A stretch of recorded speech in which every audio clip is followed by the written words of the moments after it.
Okay, I think we have a full house. So we have a quite special meeting at the moment. Yeah. And then I want to give everyone the chance to do a short introduction. So, who are you? Maybe a little bit of your experience, and also why you joined BHA, and now also why you joined the guild. Maybe also what you want to get out of it. It's a place to connect. Most of you, I think all of you are also in the WhatsApp. We're trying to see if we have something built into our platform where people can actually talk with each other. But I think this happens already a lot. We have, of course, the community manager, which is Reinout, where you have one-to-one conversations with him. But do not be afraid, of course. And I know you guys are all, wanting to connect with each other. So connect with each other online. And yeah, Johan, if you can maybe start first with a short introduction. So, welcome everyone. And it's only a short introduction, or should I go on with presentation afterwards? Only the introduction for Oh, now. introduction, okay. Yeah. So, I'm a physician, and my focus is my whole life on holistic health and natural healing. And when I was 18 or 19, the idea of collected health came into my mind. Not many people might remember it was the time of the 68s, where the vision of a peaceful world which is developing was very lively. So this idea of a collected health possible, it led me to study medicine. I became a meditation teacher. I did meditation, of course. And I finally started with Ayurveda, which is, I would say, the most holistic framework one can imagine. And just for burn, part of Ayurveda is Vedic astrology, which is very precise in the predictions and very precise in calculating the right time to do the right thing. So that was the middle of my life. Later, I met an American healer lady with energetic medicine, and that blew off my mind about the possibilities I didn't know till that time. And it was a very clear and powerful form of very abstract energetics. This changed when I met another guy. It was a Maori healer, Tohunga, which means high priest and healer. And that time of energetics going to the second attention, it's completely different because everything which was an abstract pattern before became lively, became a form. And I really liked this way of dealing with another reality. So that's shortly my story. Um, since last year, I am retired shortly only because I want to do something new. And one of the things I I want to do new is work with BHE actually. And as the things are going on regularly, but a little bit slow in the last time, I thought it's a very good idea to go to the guild because when you see the best people and you can connect with the best people and have a chance to go forward with this knowledge, which is in my um, experience really great because it gives a, let me say, I'm the last decades I was working more intuitively. And now I have a counterpart, a very precise instrument to detect where the people are stuck. That's the point. I think that's enough for the moment. That's about my story. Thank you, Johan, and thank you for sharing elaborately. Want to give the introduction to Patricia. Thank you so much. It's nice to be here. I'm Patricia Ordodi, based in Switzerland. I actually have 20 years of experience in the banking industry, but also hold various coaching certifications, ICF certified health coaching, hormone health coaching, and professional coaching. And I founded Health is Wealth, which comes a bit from the industry that I work in, but also from my personal experience that health is our true wealth and it's the foundation for lasting success. And I focus very much on the inner foundation, which is also the cognitive capacity and the thoughts that drive how we live, how we perform, how we socialize, how we recover. And that's why I had such a strong appeal also to BHA, because I saw with some of my clients that was very hard for them to recognize what thoughts are running their day. And the tool really makes that so visible. And then I can really back that very well with my own coaching model that I developed and really help clients visualize how they step kind of from the pain point to shifting their perspective, finding purpose, discovering the possibilities, and then stepping into their own personal power. So it's a great to be part of this group, and I'm still in the assessment phase. So hopefully I'll be able to join the platform then in a couple of weeks. Nice, thank you, Patricia. And also good to see that you already decided to be part of this guild of other professionals already during your certification process. Noelle. I am from California. It's very early here this morning, but I'm an early bird, so that's okay. I have been coaching for about 8 years. I have probably almost 17 years in corporate America, mostly in the oil industry. I've also started two businesses from startup. I have several certifications as well. One of them in cognitive behavior therapy. And so this is kind of what has attracted me, like Patricia, to brain health analytics. I love the visual aspect of it and be able to talk to your clients. So many people are visual, and when they can see exactly what's happening, it, I think, is a powerful tool. Right now, I am also a certified professional coach through ICF, and I'm working on my master coach certification as well. And I'm just excited to be here and learn from everybody as we're starting to use the tool and get more familiar with it. So happy to be here today. Thank you, Noelle. And I think we spoke, what is it, over a year ago, a long conversation. Okay, I want to give the for the introduction to Stefan Glaus. Yeah, thank you so much. My name is Stephen Glaus. I'm based out of Florida in the United States. So, a quick background on my story. I own my own mindset resilience coaching business called MS Mastery. I was actually diagnosed with multiple sclerosis 8 years ago, back in 2018. Before then, I was prior military. But 8 years ago, almost to the day, we're getting very close. I found myself paralyzed from the waist down, lost control of my bladder, my bowel movements. I started going blind, and doctors told me that I'd probably never walk again. And thanks to my commitment through, of course, the medical treatments, but also really committing to disciplines of the mind, changing my diet, changing my approach to fitness. It took about 2 years, but I was able to learn how to walk again without even having to use a cane. And I got to a point where I actually have done 3 Ironman triathlons, and that really propelled me and inspired me to want to try to help other people recognize not that they can do an Ironman, but to recognize that they can leverage the power of their brain, the power of their mind to help them overcome their challenges. So when I came across brain health analytics, I was like, wow, this is like the perfect harmonization between what I'm doing with mindset coaching and actually giving people, just like Noelle had said, like a physical image of like what's going on in their mind. So it was a natural fit.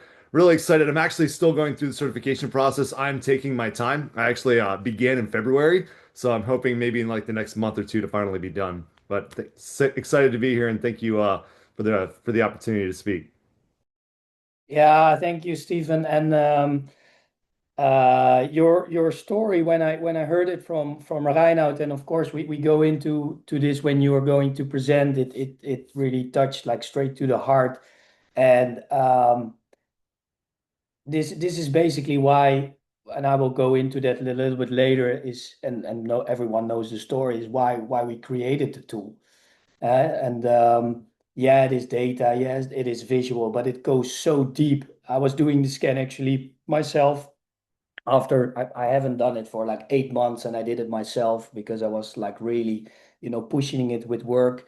And I saw like everything tells a story, and it gives you the guidance to go very deep very early on, even if we have all these other tools like intuition and what we feel somatically or cognitively.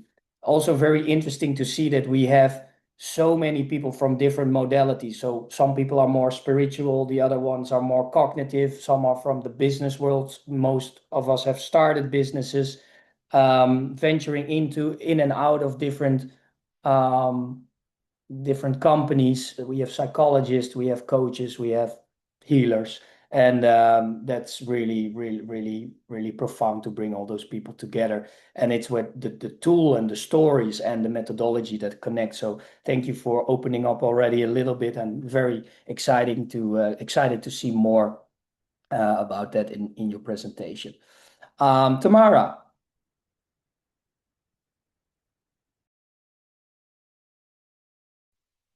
Good morning. I'll try that again. I seem to be buffering a little bit, so bear with me. I am presenting this morning, so I'm going to just share some highlights. I'm a lifetime educator, came to the profession reluctantly, I would say, out of necessity of needing to have a job. And it's been a career that I've embraced, and I've had a lot of success. So I've worked in the public sector. And without, preempting my presentation, I ended up walking away from that career.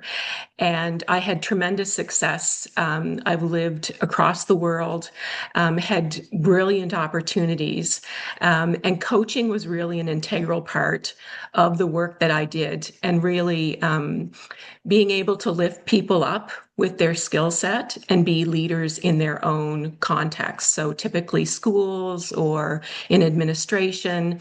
And as a result of my position and successive appointments that I had, I was able to lead really large scale initiatives, and data and assessment data was so integral to that. So when I made my career shift and was looking for something else, I think I said early on, coming to brain health analytics was serendipitous for me. It was the missing piece for me to engage in something that I valued as a part of my work previously. But with the assessment and the comprehensive nature, and Björn was creating this professional group, when he invited me to participate and go through the certification, I just felt like it was a new day for me. And I'm so grateful for the opportunity. It took me a long time to get to certification. But here we are, and I look forward to sharing more of my story a little bit later on in this guild meeting. So thanks, everybody, and good to be here.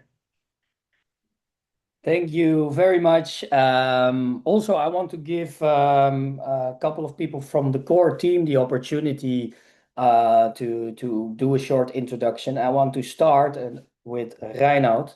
Reinoud, I know you like long stories, but keep it short, please. Well, most of you, hi guys, everyone, welcome. Most of you know me. I've been speaking to you, of course, individually. You know my story. It all started with addiction to wine and also tranquilizers. And well, the cognitive clarity scan, for huge part, helped me to get effectively through my recovery process, not only being sober, but living sober and from within.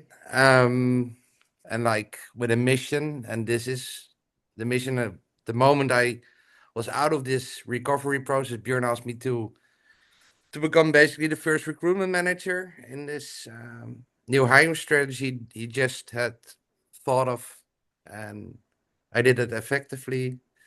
Then I kept being very close with Björn, of course, and I saw there were some gaps. And that was one of the reasons why I created this community and this guild as a kind of like fellowship, because I strongly believe that a group can always do more than what an individual can do. And basically, that's kind of it now. If you Well, if you have more questions, you can always ask. no, thank you. That was a good one, Reinhard. Thank you for the introduction, and also thank you for your relentless drive, also that you have in bringing this all together. Okay, I see Donna. Hi, everyone. Donna Riveron. I'm speaking to you from Pennsylvania in the United States. I am a licensed professional counselor, so an LPC here. I am very new to BHA and to the Guild, and am very excited to be here, even more so now that I've heard everyone's introductions and what an amazing team. So I'm very privileged and blessed to be a part of it. I started my career in business, in marketing, advertising, writing. I had a personal tragedy that I decided I wanted to help save the world. So I went back for my master's in counseling and got licensed. And I worked in pretty much everything: inpatient psych, outpatient drug and alcohol, social work, family, with children.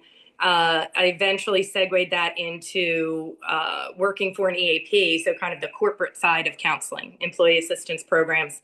And I started as a counselor there, and after 17 years, I progressively went through different leadership roles until I was a VP there. And I hired, I coached people, and eventually moved that into HR. And so then I spent a couple decades in HR, executive leadership and executive coaching, and decided that at some point when I would be ready, I would return to social services. And I did that. I left my corporate gig a month ago. So all very new, all very scary. I love hearing the stories of the folks that followed that passion and made that work for them. I started to just build my own practice through a number of different provider, on all of the online apps for provider networks. And by far, I'm so thrilled to be here and be able to have this tool and have data and metrics. All of my corporate world, I drove everyone to use data and metrics, and to have that here is just phenomenal, and to hear the results that everyone has. So I'm just now starting to use the tool. I have my assessment coming up, and just thrilled to be here. So hi to everyone.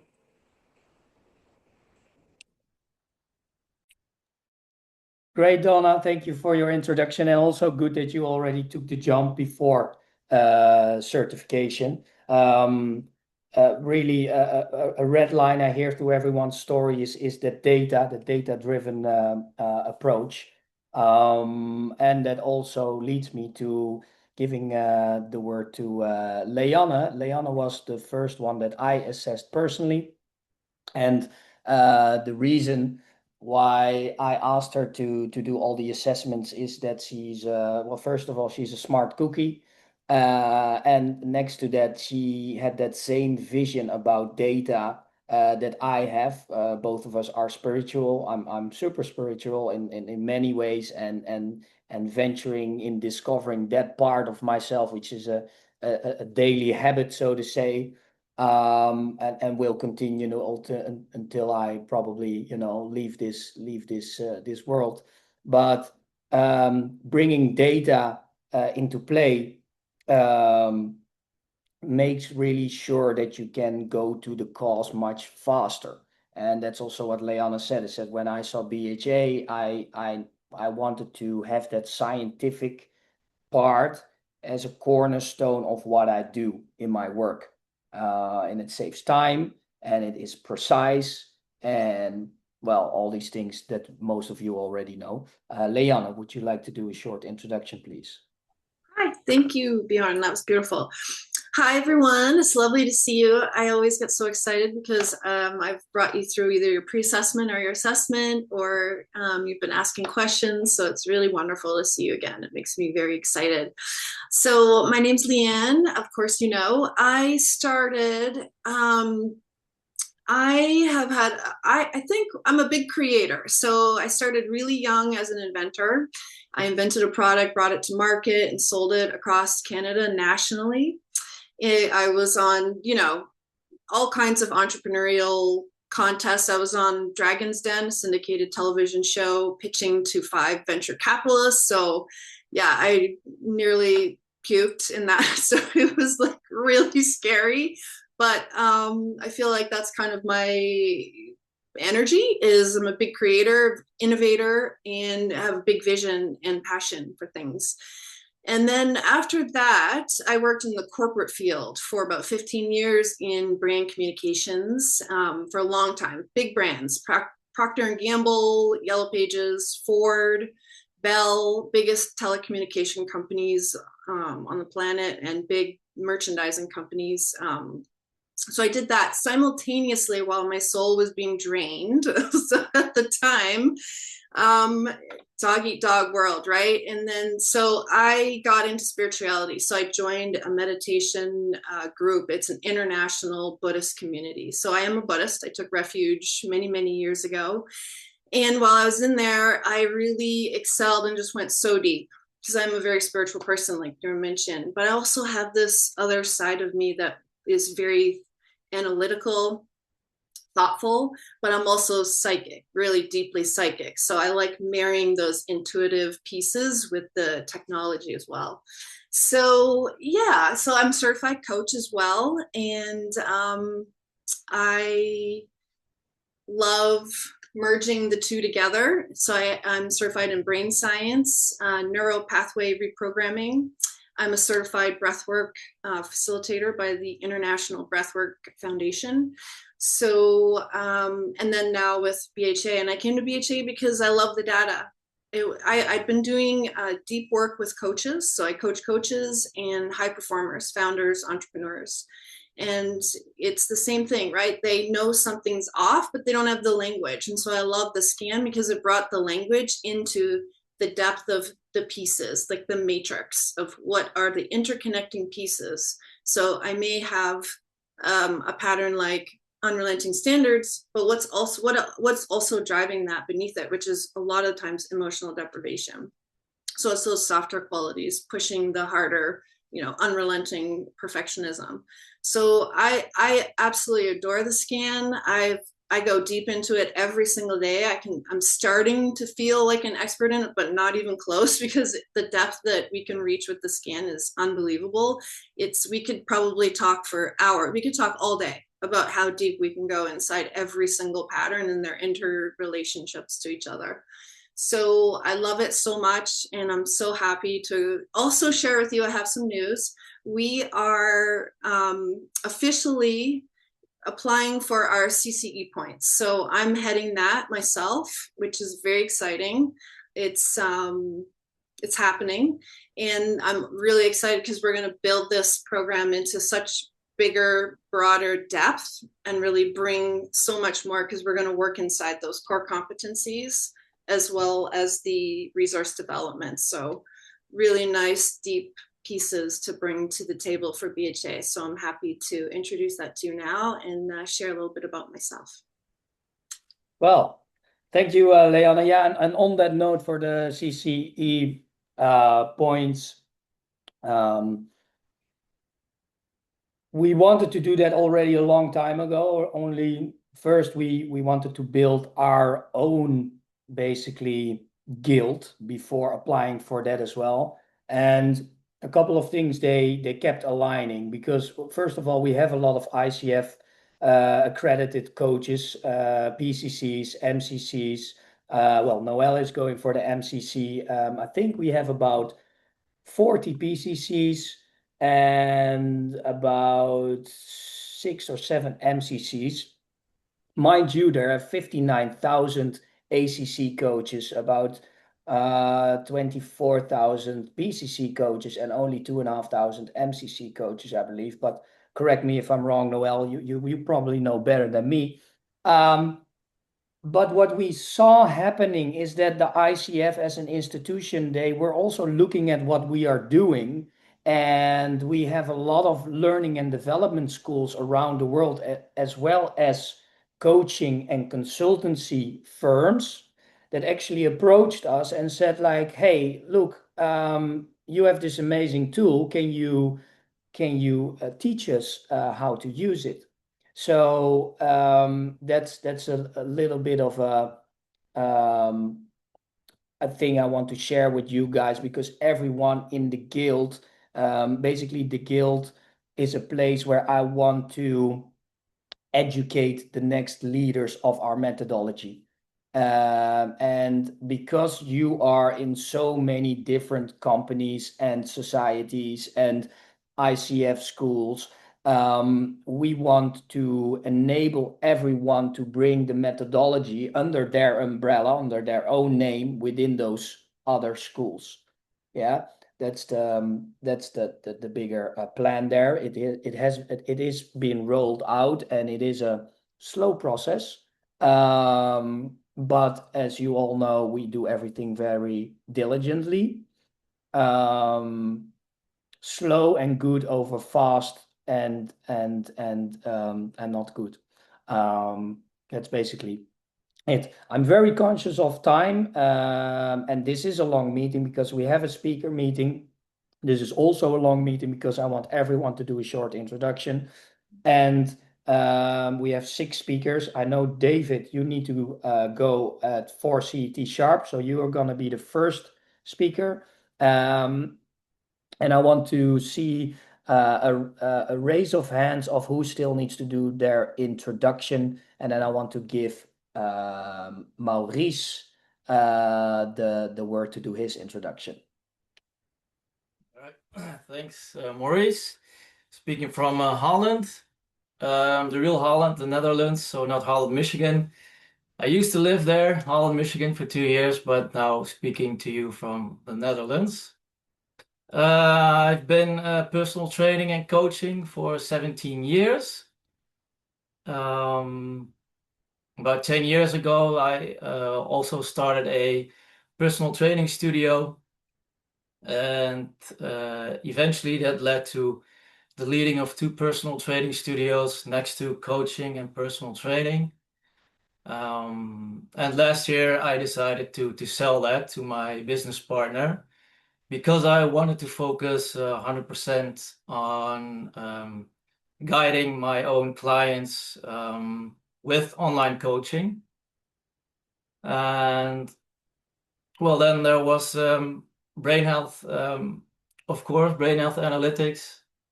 And like a lot of people said, I really love the data. It's like working as a sniper instead of using buckshot, to keep it in American phrases. And so it just made me realize that it would save a lot of time and energy to really deep dive from the first moment you meet a client. So that is something that really spoke to me when I first saw this tool.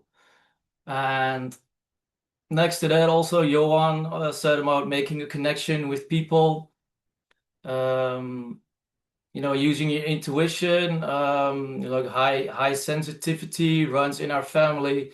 So I'm really well able to tune in to the energy frequency of my clients.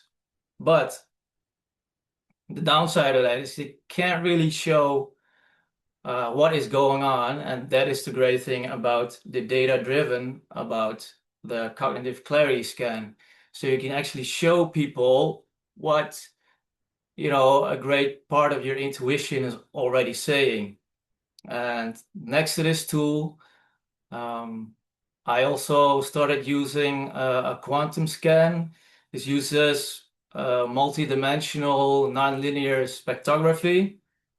And with this tool, I can see really fast if someone is stuck in their energy somewhere in the liver or in the lungs.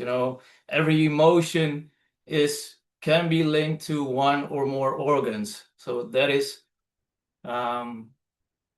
what this tool can show me also next to the data from the cognitive clarity scan.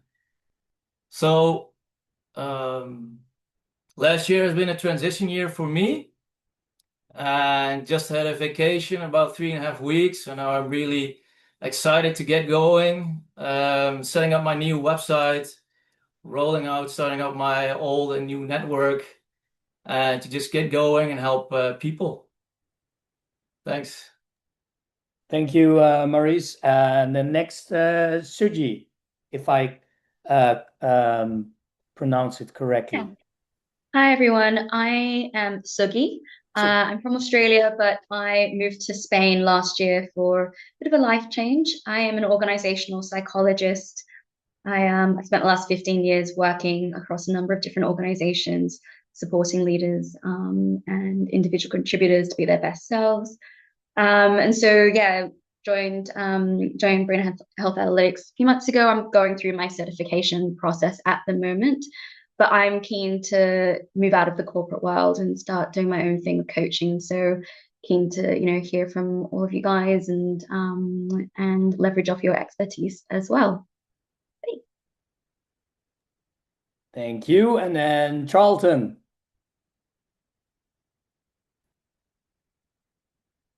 Let's see if Charlton is still there. You're muted, Charles. Yeah, sorry. You still have the echo a little bit, but let's try. Okay.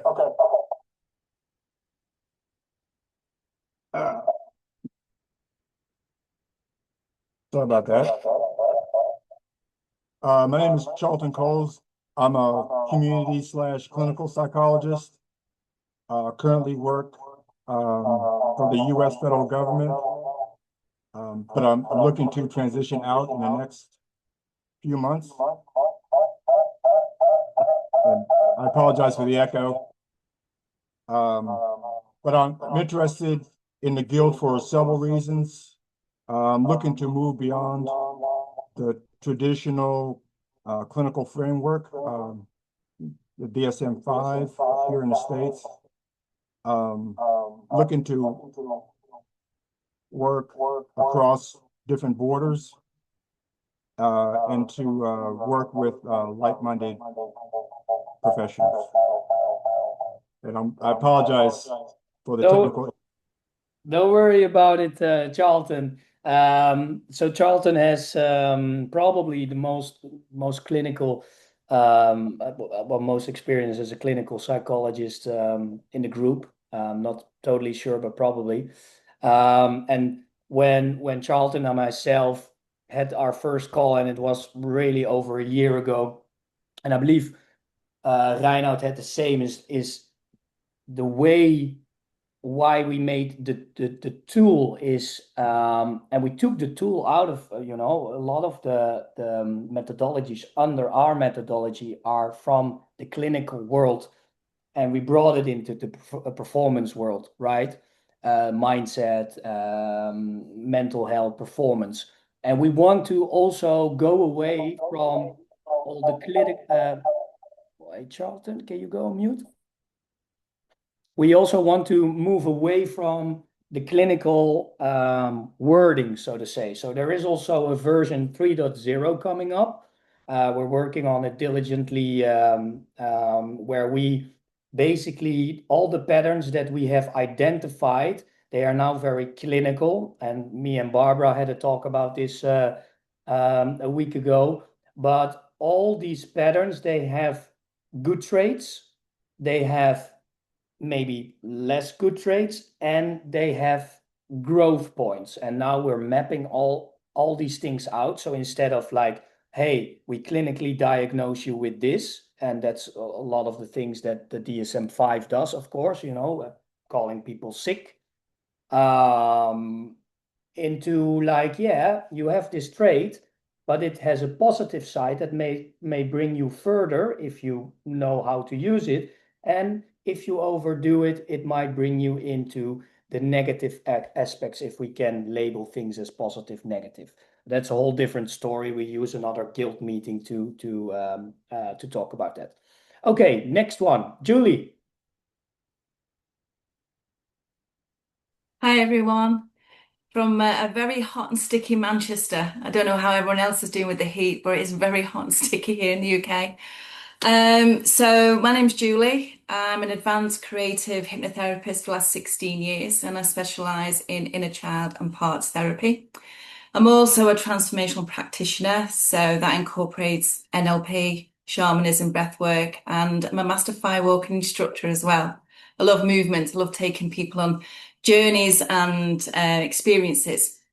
The reason I joined BHA with the cognitive clarity scan is because of the work that I do and the clients that actually come in to see me. It's always what's going on behind the scenes. And I love that the tool is so visual. And I love it when spirituality and science comes together. So clients get to actually see what is really going on in their subconscious mind. So then the presenting thing that comes in is what's really going on behind the scenes. So it's a fantastic visual tool. I love working with it.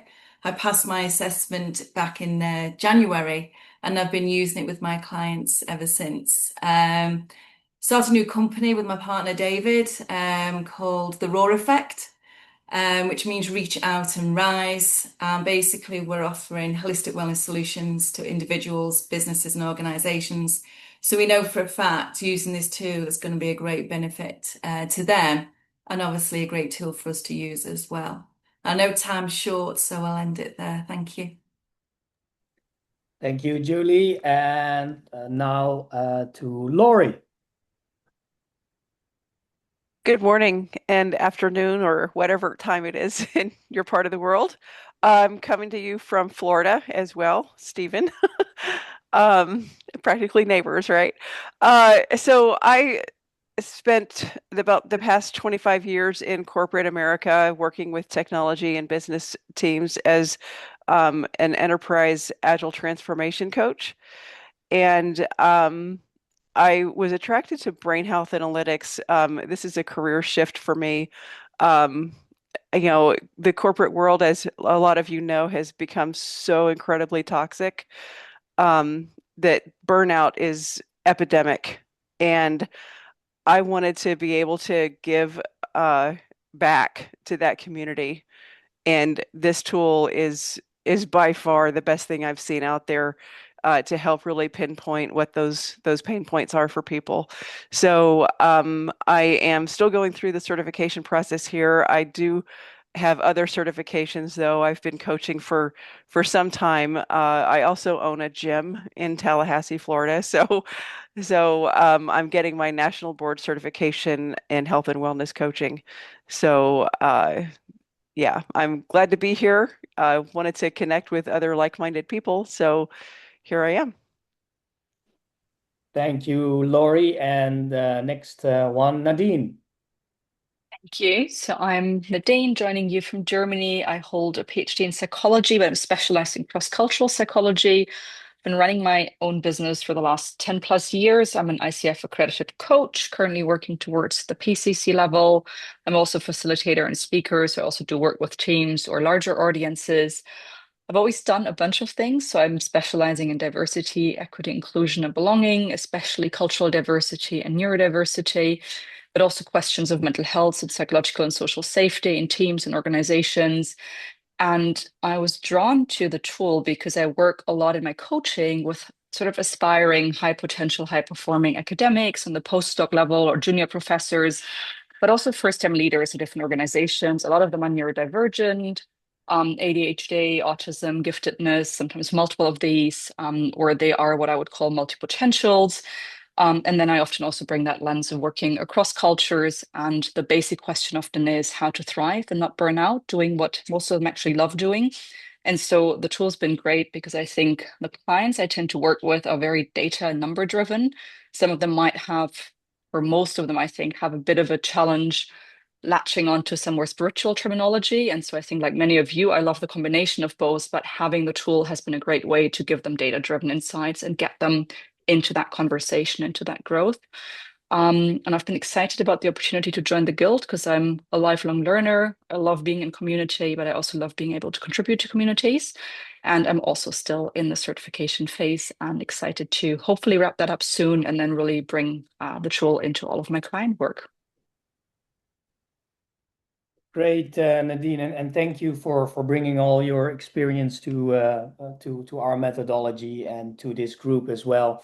And feel free when I had many requests already from people that work with groups and train groups, whether it's ICF practices or in larger organizations, when we need to facilitate a whole group with the methodology and really go into a group session together, please tell me and I can see what I can facilitate with the team and with other coaches to bring on board with you. Okay, Joe. Yes, hello. So here's what I believe. I believe that living a life you love, in which you are fulfilled by a purpose, or what right now I would call a mission that fulfills you and that makes a meaningful difference in the lives of others and potentially for generations to come, is accessible to us all. So through my career, which was varied, I was a practicing attorney for many years. I became an HR manager in the corporate world. I then spent almost 20 years as a financial advisor, Wall Street, the whole thing, and always asking myself, is this it? Is this what I'm meant to do? Is this the impact I'm meant to have in the world? And I reached a point where, as a financial advisor, I started doing more financial coaching. And that came about as asking a question to clients: what is your true purpose for money? That which is more important than money itself. And I loved that question so much and had such engaging conversations with clients that I realized I didn't want to be a financial advisor anymore. I wanted to coach people to discovering what is their true purpose for their life. So I left during the pandemic, started my own coaching business online, and one night at 4 a.m. had some sort of a premonition that it's not just about purpose, it's about legacy. And what came to me was, what happens if legacy is not something that you just leave, but rather is something that you get to live? Living your legacy.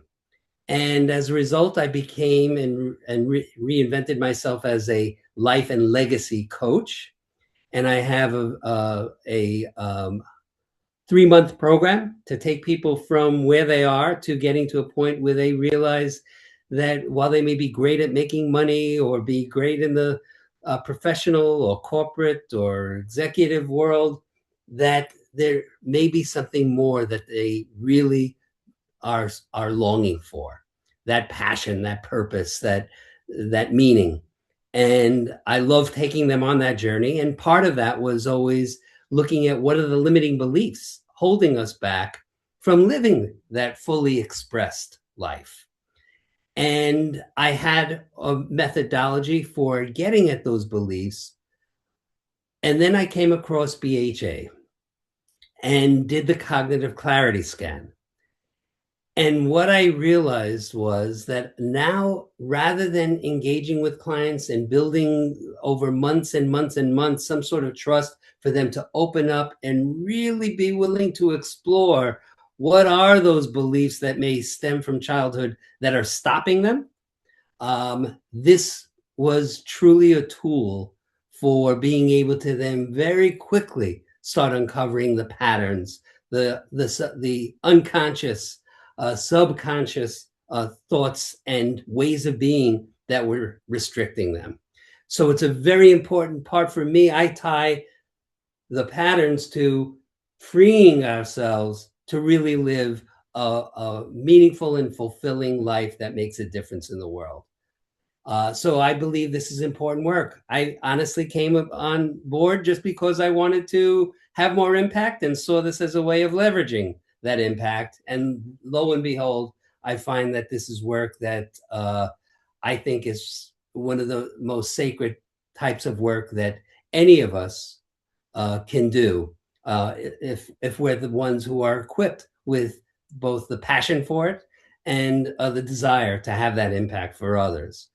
I decided to join the Guild because I know I don't have all the answers. And while I've had 35 years of personal development engagement and can get as woo-woo as anyone in spiritual sense and in other ways, I realized that I learn best from the experience of others. I've had a taste of that already from Guild meetings. And I look forward to continuing to bring whatever I can to contribute to the community, but also to learn from each of you because we all have, I can tell and I see so much to bring to the table. So I'm really privileged to be here. And I'll be wrapping things up at the end of the meeting with a short story telling a little bit about what are some recent patterns I discovered in myself that maybe you'll all recognize. Thank you, Bjorn. Thank you, Joe, and I love it. We didn't have the time to speak together. We're gonna do a long interview, you and I together, because the stories I heard from Reinout, they were amazing, and especially when you said the thing I saw on the last Guild meeting is that there was no ego. That's a very important part for me. I had a big ego, and I still sometimes do. So I'm guilty of that as well, as many of us. But this is a place where we should leave that out of the door and all grow and be humble about where we are. And that's a daily process. Thank you for sharing, Joe. I know we have some introductions still to do from Barbara, from Rosalie, from Boris, from Charles. But I am conscious of time, and I know that David Allison needs to leave in time. So I want to give David, if you think, David, you have the time for your presentation. Yeah, I've just been chatting to Rhino. I have to go now. Okay, so we move that up to next time then. So enjoy the rest of your meeting, guys. Thanks, David. Cheers. Okay, yeah, we will move David to the next meeting. So, Rosalie. Hi everyone, so I'm Rosalie. I am in Melbourne, Australia, and apologies, I am in a workplace, so I'm going to keep it very short and sweet. I am an accredited BHA coach, so for those that are still going to go through their accreditation, you've got this, it'll be awesome. Okay. I coach mainly healthcare workers, high achieving healthcare professionals, and my coaching starts with why, and that's why I love the cognitive clarity scan, is because I think most coaching, is talking, yes, we're all talking about limiting beliefs and, Why? and childhood trauma or whatever it is. But what I love about the scan is that it shows us the why. It gives that really visual demonstration of what the subconscious patterns are, which makes it really easy for people to get that quite quickly and therefore be able to move quite quickly as well. With a PhD in medicine myself, then I'm also quite data driven, so that aspect does appeal to me as well. And I love the fact that it's repeatable so that people can actually see the progress that they're making over time. Again, it's really easy for our brains to feel like we're not moving at all, but, you know, to be able to repeat the scan periodically and actually see differences helps people's motivation to continue as well. So that's it from me. Yeah. Next guy, and he said he never had. Thank you, Rosalie, and also thank you that you took the time out of your work schedule to be here. Also, your input, you know, PhD in medicine. Are you in a hospital right now? No, I'm in an ambulance area at the moment. Yep. Okay. Well, one of the first times we actually used our scan was with medical personnel that were working on the ambulance, so in high stress situations, together with military and of course the corporate world, all the big consultancy firms. So basically high stress areas. So whenever you want to use the scan with your colleagues, please do, and report back the findings, I would say. Yeah, okay. I will, yeah. Okay, sounds good, actually. Yeah. It's an open invitation. Cool. Okay, next to Barbara. Hi, I'm Barbara Ohm. I'm calling in from Taos, New Mexico in the United States. I'm also a presenter later on, so some of my story I'll elaborate more during my presentation.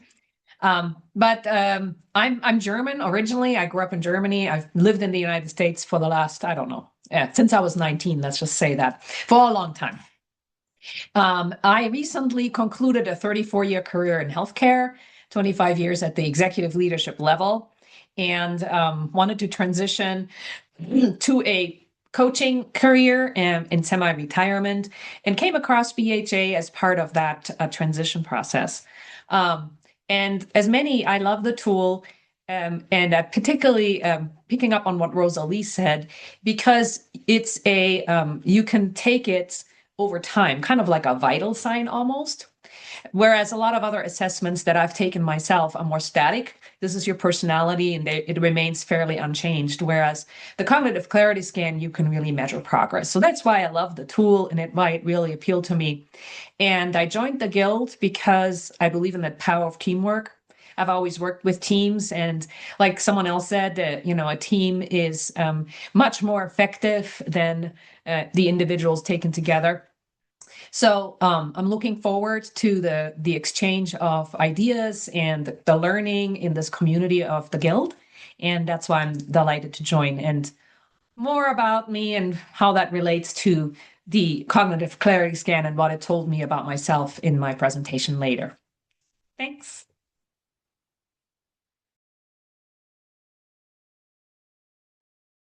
Great. Thank you, Barbara. I have a thing that Then I still see we have Charles Anderson and Boris Kaplun. You both are still in the attendees, and I have to promote you first to panelist, otherwise you can't speak. So I'm gonna ask to do that one more time, and then you'll be able to introduce yourself. Then in the meantime, I see we also have Juliette. Juliette, are you, because I don't see your video, so maybe you are doing something else. Yeah, I was on mute and my camera was turned off. Hi, Boris. Yeah, if you want to do a short introduction. Yeah. I worked in the corporate world in the packaging industry for more than 25 years. I was building plants, managing plants and business units. And a couple of years ago, and I saw problems with leadership. So in general, and in many instances, and a lot of burnout cases, especially in Europe. And in Netherlands, this can be a problem. Netherlands and France. So I switched to I opened my own business training consultancy, and deal mainly with operations consulting and leadership development. And I'm a certified leadership development coach, certified in LMI, Leadership Development International. And I see a close match between the problems which managers may have, leaders may have, and these psychological patterns which can be revealed with the help of brain scan. And I think I'm convinced I need to integrate both in order to make people good leaders and good teams and happy teams and leaders. This is the purpose, if you wish.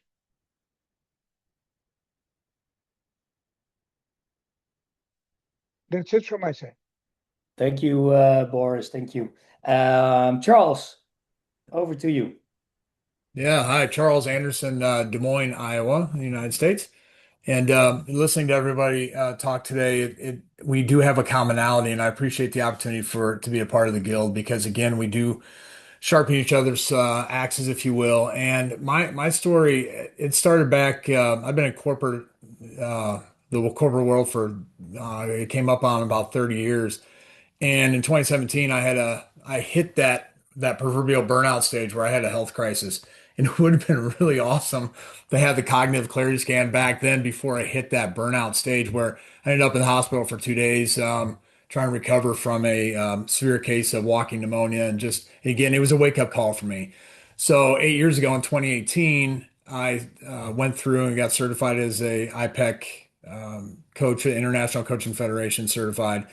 And for the last 8 years, I've been working with high-level executives because I understood where they're coming from, where they are, and where they're potentially going.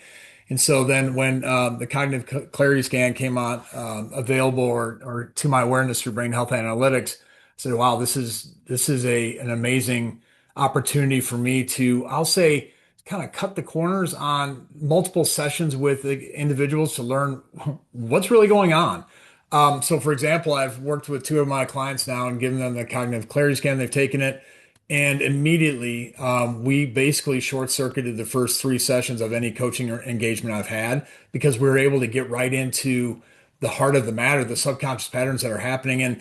And both individuals just literally sat back in their chair and go, "Yep, that's me," as we started to walk through the different pieces of the scan. And so I just appreciate the opportunity to be a part of the guild and just continue to look forward. The certification process, I did do the pre-assessment with Leanne, so thank you, Leanne. That was very impactful and helpful. I would encourage anybody else that's working on their certification to do that, and looking forward to getting my certification in September. Thank you, Charles, and also thank you for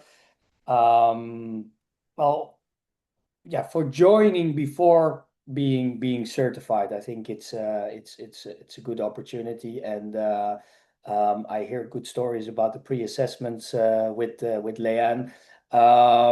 This is not per se the place because all of you have been through assessments, but what Leanne basically does is really go deeper into your own patterns and look at the different modalities. So we do have that coaching available as well. Leanne has seen the scan many times, and as she said herself, what is that saying? The more you know about something, the more you come to terms that you don't know anything about it. This is what the scan does. It can go any direction, and it changes all the time. I mean, when Reinoud was in his let's say in his period of rehab, right? He did the scan the most times of everyone, and I think he did the scan himself about 25 times, and every week it was something else. So and even myself, I have patterns active now that I didn't have active 6 months ago, and then sometimes you work on one and you're in a stressful period and another one pops up and you ask the question like, hey, that's interesting, what does it tell me? And I think that's really the work that we do, being open-minded and see what the data shows us. Do we still have anyone left that didn't do an introduction, just to be sure? No, but Charlton did raise his hand. Charlton? Hi, I think my technical issues have been resolved. I apologize for anybody who didn't catch what I was saying before, but yeah, so we're good now. Sorry. Thanks. Don't worry about it. Okay, then I would like to go through wait, one thing. Matthijs, are you in the meeting? Matthijs? Yes, I am. Can you hear me? Yes, but we can't see you. No, that's because I'm driving right now, because I'm listening. Okay. If you want, and if you can, if it's safe when you're driving, do you want to do a short introduction and tell us a bit about your vision? No, not per se vision, but why you are with brain health analytics and what you find so profound about what we do. Yes, for sure. First of all, it's great to see and hear everybody again. I've been speaking to a lot of you guys, and it's great to hear your stories. For me personally, it was like a crossroad in my career. I think about 11 or 12 months ago. I was coming from a sales background, and I was thinking to myself, like, all right, just like Joe and a couple of the other guys were speaking about, what is sort of my purpose? Maybe it's a little bit earlier in my life, as I'm only 23 years old at this moment in time. But I thought about it very deeply, and coaching always spoke to me. So I don't know when or why, but I decided to go looking for coaching certification, things like that. So basically, to keep it a little bit shorter, I spoke with Richard, also another recruitment manager at that moment in time, to basically pursue a job as a coach with brain health analytics, to get started with it. So when I was going through the conversation with Richard and later down the line Björn, I took the scan a couple of times, and that's basically when I already for myself decided, like, all right, even if I'm not going to become a coach with my limited experience at this moment in time, I want to be a part of this mission, a part of this team, what they are building. And yeah, that's basically how I joined Brain Health Analytics, and the rest is history, I would say. And I've been taking a scan that's very powerful to tell you, I would say, at least once a month for the past 10 or 11 months. And just like Björn, and I think a lot of you guys have the experience, just when you think you're at the moment where you basically sort of mastered the pattern you were going through, another one pops up, or at the moment in time you think you understand what you're going through, yeah, something different happens. So it's an ongoing process, and I'm every day still excited to be a part of this team, and even more excited to see you guys speak about the profound experiences with your clients and your personal experiences. Yeah, that's it for me. Thank you, Matthijs. And why I wanted also Matthijs to speak and Reinoud is we work with a lot of coaches, we speak with a lot of coaches, but and we will be bringing out more content on what we do behind the scenes, because we use the tool also ourselves on a day-to-day basis, how we interact with each other, when we have difficulties, when maybe we have some friction within the team, because this can also be measured. What also can be measured, for example, is I have unrelenting standards, and I saw many of the team having a rising unrelenting standards the longer they worked with me. Yeah, which you should be cautious about when you work in for another company or in corporate or with other people. So these patterns that we have, they influence other people as well and how they interact. Okay, so it was a very long introduction, but I think this was needed so everyone can connect Please connect with each other on LinkedIn. Please also connect with each other on WhatsApp. I think everyone is at least in the group WhatsApp. Don't be shy to speak. I will usually be not watching the WhatsApp too much. We will bring out some news, and we are looking at also ways of how, well, most of it is online what we do, but we are also looking into retreats and events around the world. That's also coming up, so stay tuned for that. Then I want to ask John.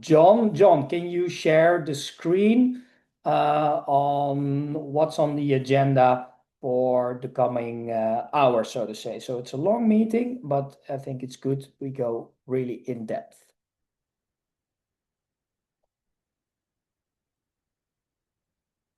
Okay. Yes, I'm sharing my screen now. Yeah, and I think we're starting. Is this also the presentation? I think so, huh? Yes. So Barbara, we can do two things because I think you wanted to share your own presentation, right? So Barbara is going to talk, I guess, about her own patterns. But I give you the stage. You can do your introduction and if you want, you can also share your screen. Yeah, I think I'll just talk. I'll use my presentation as a reference, but I think I can just go ahead and talk so people can see my face rather than my presentation. So yeah, a little bit more about myself. I introduced myself briefly, but as I mentioned, I recently concluded a career in healthcare. And had been working on this transition with a coach actually for about 4 years. I have started coaching over the last 9 years. I first got certified as part of my work with one of the health systems I worked for, and really connected with it and really saw that as my sort of next career, although I didn't want to do it full time. So I'm transitioning to semi-retirement and doing it deliberately, slowly, and we'll get into why when you look at my patterns, because I have a tendency to just jump from one thing to another, pedal to the metal, full drive ahead. And so I'm trying to turn a different page and taking largely a break between leaving my executive career and starting my coaching. But I did get certified as a brain health analytics coach as part of that process. I'm really enjoying the tool and really enjoying being part of the guild. And a couple other points about my story that may be relevant. I'm a cancer survivor. 10 years ago, I was diagnosed with breast cancer. As many others that have had health events, that can be a very transformational experience, right? Really eye-opener as to what it is that's important in life and what it is that you need and maybe not getting out of what how you're currently living your life. I have big hobbies. I'm a singer. I'm an avid equestrian. I ride horses. I have 3 Icelandic horses I share with my husband. One of them is my husband's horse. And that takes a lot of time and energy. And I love working with horses and animals. I think they're great teachers. Horses are incredibly great emotional mirrors. So I actually want to pursue a certification in equine assisted learning as well. That's one of my other goals. But that will factor into my story. So when I first took the cognitive clarity scan, I was still working and still at the end of my career, pretty much in an active burnout phase after 34 years of working at a very high pace and speed and with a lot of responsibility. And so the unrelenting Unrelenting standards pattern was the one that fired up the most, along with a few others that I'll touch on briefly. Social isolation and punitiveness of self popped up. And as you all know, the unrelenting standards pattern is this internal pressure to meet excessively high standards, often at the expense of our own well-being. So it's like not having an off button. Drive, drive, drive. Always pushing for more, pushing yourself very hard, sometimes pushing others with you hard along the way. But it's just that internal you just are on. And I worked for a CEO for a while that had this pattern now, retroactively, I know. And he took pride in saying, I'm just always on. I'm always on. When I get up in the morning at 4 a.m., because that's when you get up, to when I go at bed late at night, I'm always on. And, you know, learning about the unrelenting standards pattern, I'm not so sure that's something to take pride in necessarily to that degree, right? One of the big things I like to do in my practice is help people achieve a healthy balance. And yes, some of these patterns can make us successful and serve us in many ways. But if it comes at a cost, then it is not in balance, and therefore it's not sustainable. And that's where burnout comes in, right? Burnout is what people experience when they're not in a sustainable state. So what rang true for me as I learned about the pattern was perfectionism, right? Setting extremely high, often unrealistic expectations of myself, overworking, neglecting rest and relaxation, which is workaholism, and then that chronic dissatisfaction that I'm not doing enough, that I have to do one more thing, or, you know, lean in a little harder or learn a little more. But as I mentioned, one of the questions I like to ask myself and I like to ask my clients is, okay, so one of these reasons why these patterns persist is because in some way they serve us, right? So the question was, how has this served me? And of course, in the corporate world, this sort of pattern gets rewarded a lot. I think many of you mentioned, you know, the corporate world really, to the point of being toxic, encourages us to have this relentless drive and express it and use it. So I got a lot of feedback that I had great initiative and was praised for my self-direction and the creativity and the ability to solve complex problems and be ahead of everybody else and be a visionary. And so, you know, that's a lot of reward. That's a lot of positive accolades. And so I got recognition, I got promotions, I got pay raises, I got bonuses. And then the first part of my career, it was so fast. I never even asked for a promotion. I just was like elevated from one job to the next. And to what one of you said earlier, I never really got to reflect on what is it that I really want to do? What is my true purpose and my true desire? It's more like, you're good at this, you should be doing this. And that's all it takes for me, for that pattern to get activated. Oh, I'm good at this. Therefore, I must lean into it, crush it, and be the best at it, right? Whether it is that something I want to do, that is something that I've just really leaned into in the last 10 years of my life. The other part why this pattern has served me is because I have a social isolation pattern that is also pretty active, where I feel sort of I'm different and I don't fit in. And this unrelenting standards and the success that comes from it and the recognition of, wow, you know, she's really good at this or she's really smart. That was a way for me to find social acceptance and respect. So that also then was reinforcing because suddenly I belonged because people respected me. So it becomes sort of like one feeds on the other. And that's what I love about the cognitive clarity scan. A lot of these patterns interweave and they reinforce each other. And so you might think you're only working on one, but you end up working on more than one because they very much interrelate. So needless to say, that pattern cost me, right? I was driving myself more than necessary. It was causing really high stress and anxiety, fatigue and burnout, probably contributed to me getting cancer, you know, frankly, certainly didn't help. And it's just that constant criticism of myself, which is the punitiveness of self pattern that pops in. Right? It's just really distressing because you're constantly going, okay, could I have done this better? What could I have done more? What do I need to learn better? And it's this unhappiness that seeps in with who you are in the world and where you are in the world. So how that But the insight I really gained was as I was approaching an retirement, I was like, whew, I'm going to leave this high stress job behind. I'm going to have a lot more time. And a lot of that work stress is going to be gone, right? And of course, when you have that unrelenting standards pattern, it's like, this is going to run all areas of my life. It's just going to shift its focus. And my husband was the one who kept telling me, you better find something to do in retirement because it's not going to end well. You can't sit still. It's not going to end well if you don't.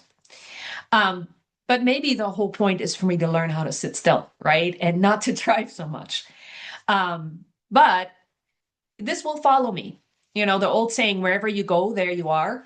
That's very much at the point where I am. So this is a very important pattern for me to explore. So I don't take it on into the next phase of my professional life or my personal life and turn things that bring me joy and that I do because I love them into something that I dread because I just drive too hard.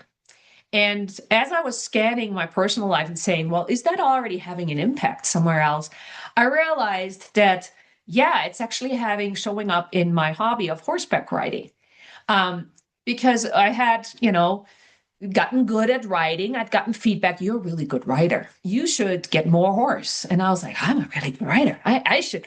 So as my mare was getting older and I needed a new horse, I basically talked myself into with, people that I worked with that helped me buy a horse into a very young, just barely trained, very talented and complex horse. Well, he required a lot of work. And so here I was like, I must pursue this. I must be best. I must learn how to train this horse. I must, make him the best. I must bring out this potential. And there was all this must suddenly there, right? This obligation I felt because I have now this unrelenting standard focused on my hobby. And suddenly I'm not enjoying riding. I'm not doing trail riding with my husband. I'm not out in nature, which is my whole purpose. I'm too focused on competing, which I do once a year. So what? And, so as I looked at that and I had in the last year, I had 3 bad falls off that young horse with 3 concussions. So it was a wake up call where I'm like, it's just not going to work. Maybe I need to do something different. So, as I was struggling with this and saying, okay, I'm at this fork in the road. I don't want to carry it into my professional life, but I also don't want to have it start affecting my personal life and my hobbies. I had to challenge and reframe my beliefs about what has just popped up in my hobby. So the first one was, well, who cares if I compete? Where did this even come from? And it really came from one of my trainers who said, it's great. Competitions are great. You get feedback. You learn over time how you're doing, and you have a really good horse. And so I competed for the first time, and I did really well, and then I kept competing and getting ribbons. And so it's like, okay, here we are. I got to do this. But really, my horses don't care. And this is probably the biggest insight. Horses just want to be horses. They want to have food. They want to have shelter. They want to have social interactions. They want to feel safe. That's all a horse needs. And a horse doesn't know what their potential are. They don't know what their breeding are. They couldn't care less. So I'm not doing it for the horse. I'm not really doing it for me. So I can just not focus on that and say, this is not my main goal. And if that's not the right horse for that, what I really enjoy about riding, I can sell him and I can get another horse. And that's sort of the path I've pursued. And through that, I found the joy back, right? Because I've shifted the focus, the priorities. I set different goals because I got back to what really brings me joy. What is my true desire? What is not what other people tell me that I'm good at that's driving this? And the biggest insight here, the beauty of the unrelenting standards. I remember one time my husband asking me when I was recalling a really stressful work situation, he said, well, who's driving you, Barbara? And I kind of looked at him, I said, nobody drives me. I said, you don't have a boss that's like beating on you, saying, get this. No, I do that all by myself, And he goes, well, that means you can change it, right? And I was like, yeah, But, and I had all these buts, but the organization and the context and, where they I need to, and no, I really don't, and so the empowerment with the scan was that nobody is driving this by me but me, therefore I'll have all the power to change it as well. So as a result of working on that pattern, I now can catch myself in the moment, right? When I see it pop up, and it does pop up, and it served me very well, and it'll always be with me, but I can catch it before it becomes so overbearing that it's, has me headed off mindedly in the wrong direction. So I can let go when unrealistic, rigid, high standards emerge. And it's a deliberate practice, right? Because it takes a lot of effort. Really important learning how to turn off or pause my drive, to find that pause button. That's why I'm taking it slow with my transition into coaching, right? It's like, just take a break.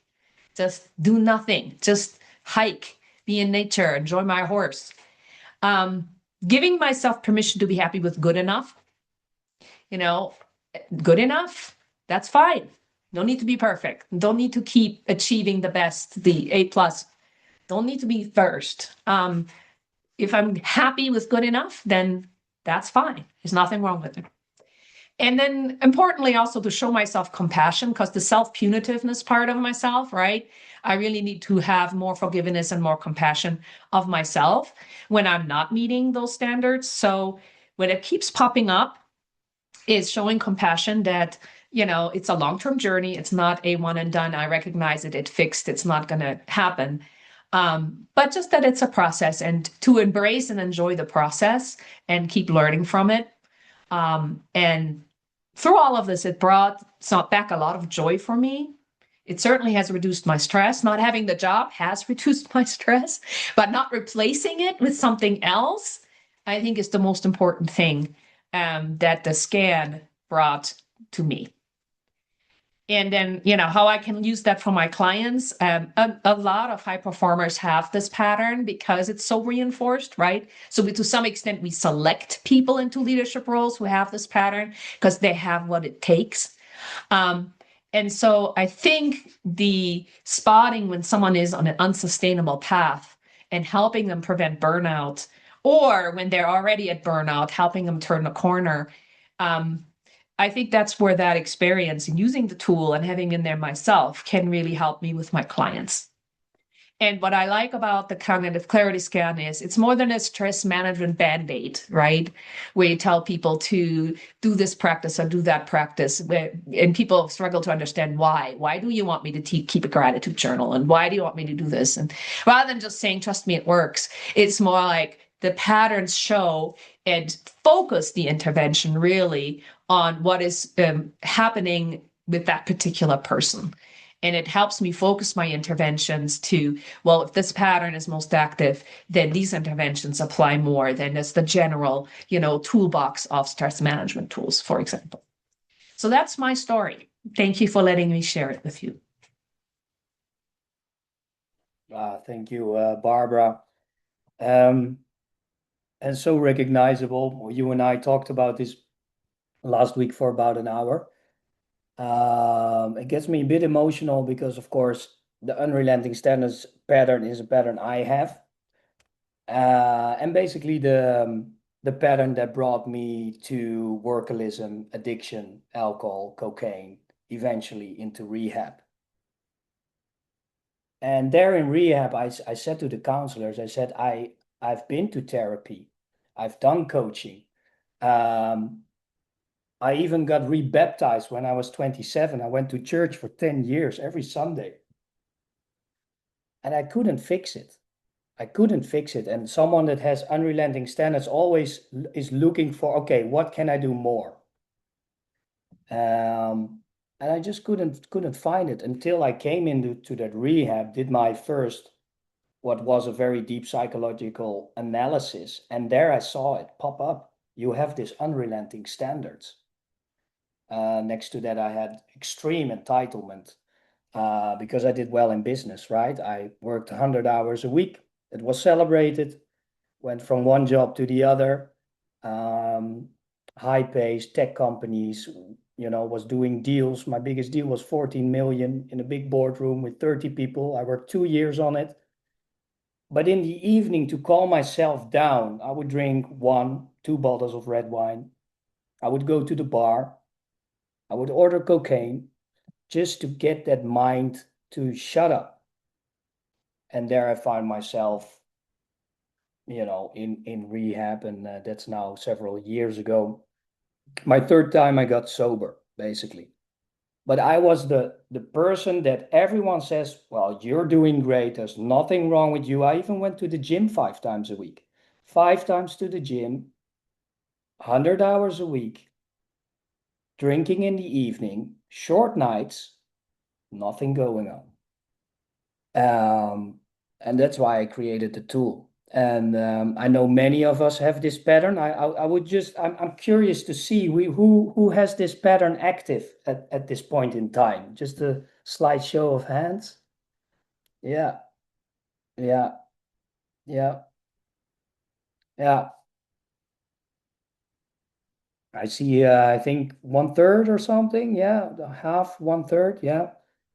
The thing is, this pattern, like Barbara says, and it is celebrated, right? It's under the thing, you're successful, you've got it all together, but the internal struggle is that it is never enough. So we're gonna probably rename the pattern, and I always think of the never enough pattern, right? 2 days ago, our team is working massively. We want to launch a new thing, a new learning program on top of the cognitive clarity scan. And I was together with Reinout until 5 o'clock at night. We were texting with each other and working on new messaging and new advertising. Yeah. And there we sit at dinner the day after, and we're only talking about brain health analytics and where it can go. And we all know where it can go, but just that constant being on. And actually, you can't find the switch off button because you're watching Netflix, but you're not watching Netflix. There's another program running. Oh, yeah, and then this. Oh, yeah, and then we can do this. Oh, let me grab my laptop. Oh, nice. Yes, let's go. And years ago, I had alcohol to just say, okay, stop. Let's do this. Drink, music. Okay, let's chill. And now I have different techniques, right? It takes more effort, being in nature, breathing, and all these things. But it's a process, and it's a pattern of all the patterns. It's a pattern I haven't been able to lower one bit, but I am aware of it, and I think being aware of it is where the beginning of the process starts. Okay, on to the next speaker. John, can you show who's next? I think it's Stephen or... It's Johann Schaeffler. Johann. Sorry, Stephen. Bit later. Johann, Okay. on social isolation. We touched upon this. Of course, also Barbara, like we said, I know also, if I could share this, Leanne, that you and I sometimes have this pattern, because one effect of extreme high standards is this security mechanism, and where it comes from, that's different for everyone. I can share where it comes from. For me, is I grew up in a house with violence. My father was also a workaholic and an alcoholic. There was not a lot of talking about emotions in the house. I got bullied in lower school. I got very successful in high school because I was a smart kid. And basically that's what we sometimes do, right? The social isolation pattern we can also call the self-dependency pattern. Yeah. It's not been talked about in the clinical, but I feel it might be the self-dependency pattern. Like, okay, I'll just do it myself. I'll just work a bit harder. I don't need anyone. But anyway, I just want to know your take, Johann, and on how you investigated this pattern from your point of view. So the Okay, stage is yours. Thank you very much, and hello again. So, following PHE platform, we have two kinds of social isolation. First, a feeling of rejection in social situations. Persons feel unwanted, different, or inferior. Or the other part, which is a little bit more tricky, you feel separated, you have a feeling of nothingness, and social situations trigger a feeling of isolation. So the case I want to start with is a 30-year-old, beautiful, nice woman with an academic background. Her mother was Thai. This is part of her beauty from outside, but also she's inside very beautiful. She is very active in her social life. She has many groups of friends. That's the funny thing. I was on one of her birthdays, so she had groups of friends from her school, from her high school, from university, from dancing, from surfing. She's a surfing doctor also. And now she is a young mother, so also young mothers. And she is really loved by the people because of her personality. Even she has some edges. So her cognitive clarity scan, it gave high scores in social sacrifice. I think it's connected with having just a very young, beautiful baby. Then, as we just talked about it, unrelenting standards like anything. Failure. So can I make the next test in my career and so on? And that was surprising, social isolation. Social isolation. So we go to the history. She was born in Germany, and when she was about 5 to 6 years, the family moved to Austria in a very rural area. And there she was, of course, an outsider because Austrians, she was from another country, and Austrians, they don't like pifkes, as we say, because Germans, they're the pifkes, they're very loud, they know everything better, and they talk a lot, which is actually true if you're in Austria. And she looked different. So her classmates, they had names for her, which now it would be politically incorrect to talk about it. And of course, it had some input. So this was the one side. The other side was her family had a very different lifestyle from the Austrian communities. For example, they have been vegetarians and so on. And in the 90s, you go to an Austrian restaurant up country and say you're vegetarian. They think you are from a completely other country. And it happened that her family had some little entitlement also. They looked a little bit down to this Austrian behavior. So this have been the two legs of her experience. The early experience of rejection, but also a part of emotional detachment as part of her family identity. Even she integrated very well in school and in university. These patterns, and it's also surprising me in hearing it from her, continued to adulthood in special situations. All the time these things came back. And it created a feeling of being disconnected even while being part of social groups. I think that's just the simple case I wanted to tell here, that social isolation can be of different sources. Her most important pattern is unrelenting standards, and we talked about this. I know her very well, I have to tell. So as here from time to time, we talk about it. And in her case, because she has a high emotional intelligence, it seems to be enough just naming the pattern and making it visible, understanding it. And when you have a spotlight and the pattern just it starts to disappear by itself. Of course, you need some consequence in doing it. So I made this rather quickly because I like to close with a personal experience, which is actually not so good for me in the moment, but it also connected to this theme. So 5 weeks ago, my girlfriend, we have been together for 10 years, suddenly moved out before the breakfast in 5 minutes without giving any reasons. And today, it's a coincidence. Today she came back to collect her furniture and her belongings and so on.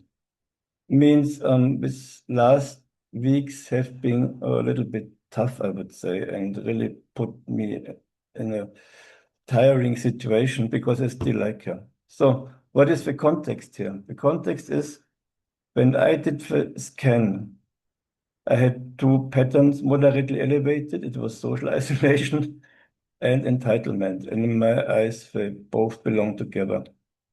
Where also this lady, she had social isolation and unrelenting standards, which also in my eyes go together because the one saves her from the other. So unrelenting standards made her feel more safe in her feeling to go to society. So in my situation is I feel different in groups. I live in Bavaria, so just to have a picture, have these Bavarian beer festivals. I feel a little bit uncomfortable in these situations, just based on small talks. And I explained it because I'm a little bit different. I'm a little bit more intelligent, a little bit more higher, and I don't have to follow all rules and so on. So these two patterns, they supported each other.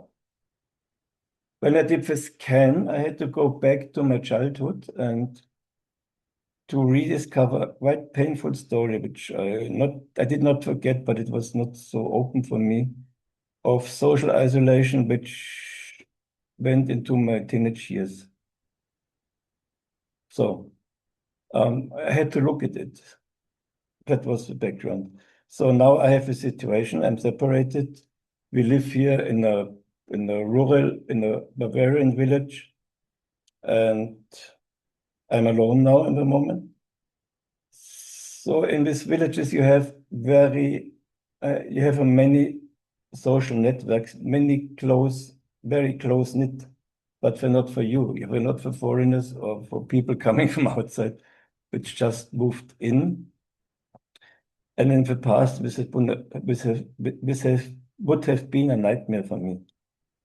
And now I discovered something very, very, very strange, or very good, because in the next days, when she left the house, I went out, I met people which I never would have met before. I made new connections. I had a lot of fun with it. The people had a lot of fun with it.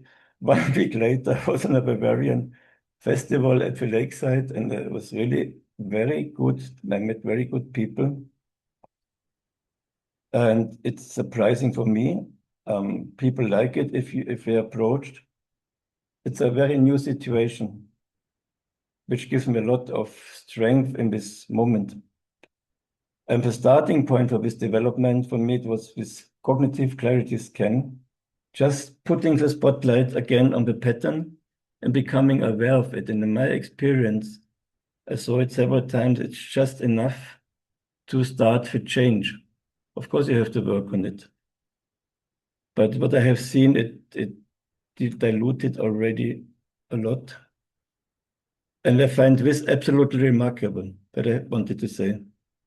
And I thank you for listening to me in this quite difficult situation. And I also thankful that I had this possibility to go this way with cognitive clarity scan.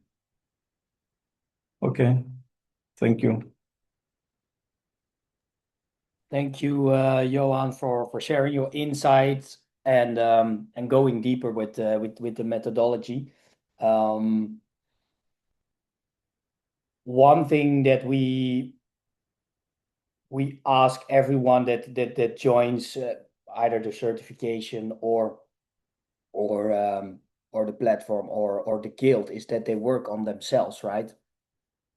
And this is a perfect example together with one of Barbara is okay, what does it tell about me?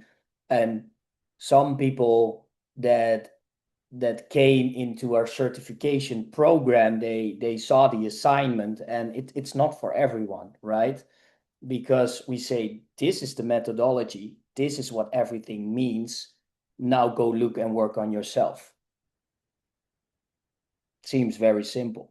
But we had very experienced coaches that did, multiple certifications, and some of them were just not able to do this job, to look at themselves. And a big thank you also to all of you in this meeting. You all done the work, and many others that are still in certification. And I believe that is the starting point to go out and be able to work with other people, to guide them in, you can call it the hero's journey, but to guide them into what you have been doing yourself. And that's also why we started the guild. Is when I went to Reinoud, I said, Reinoud, we need to create a guild.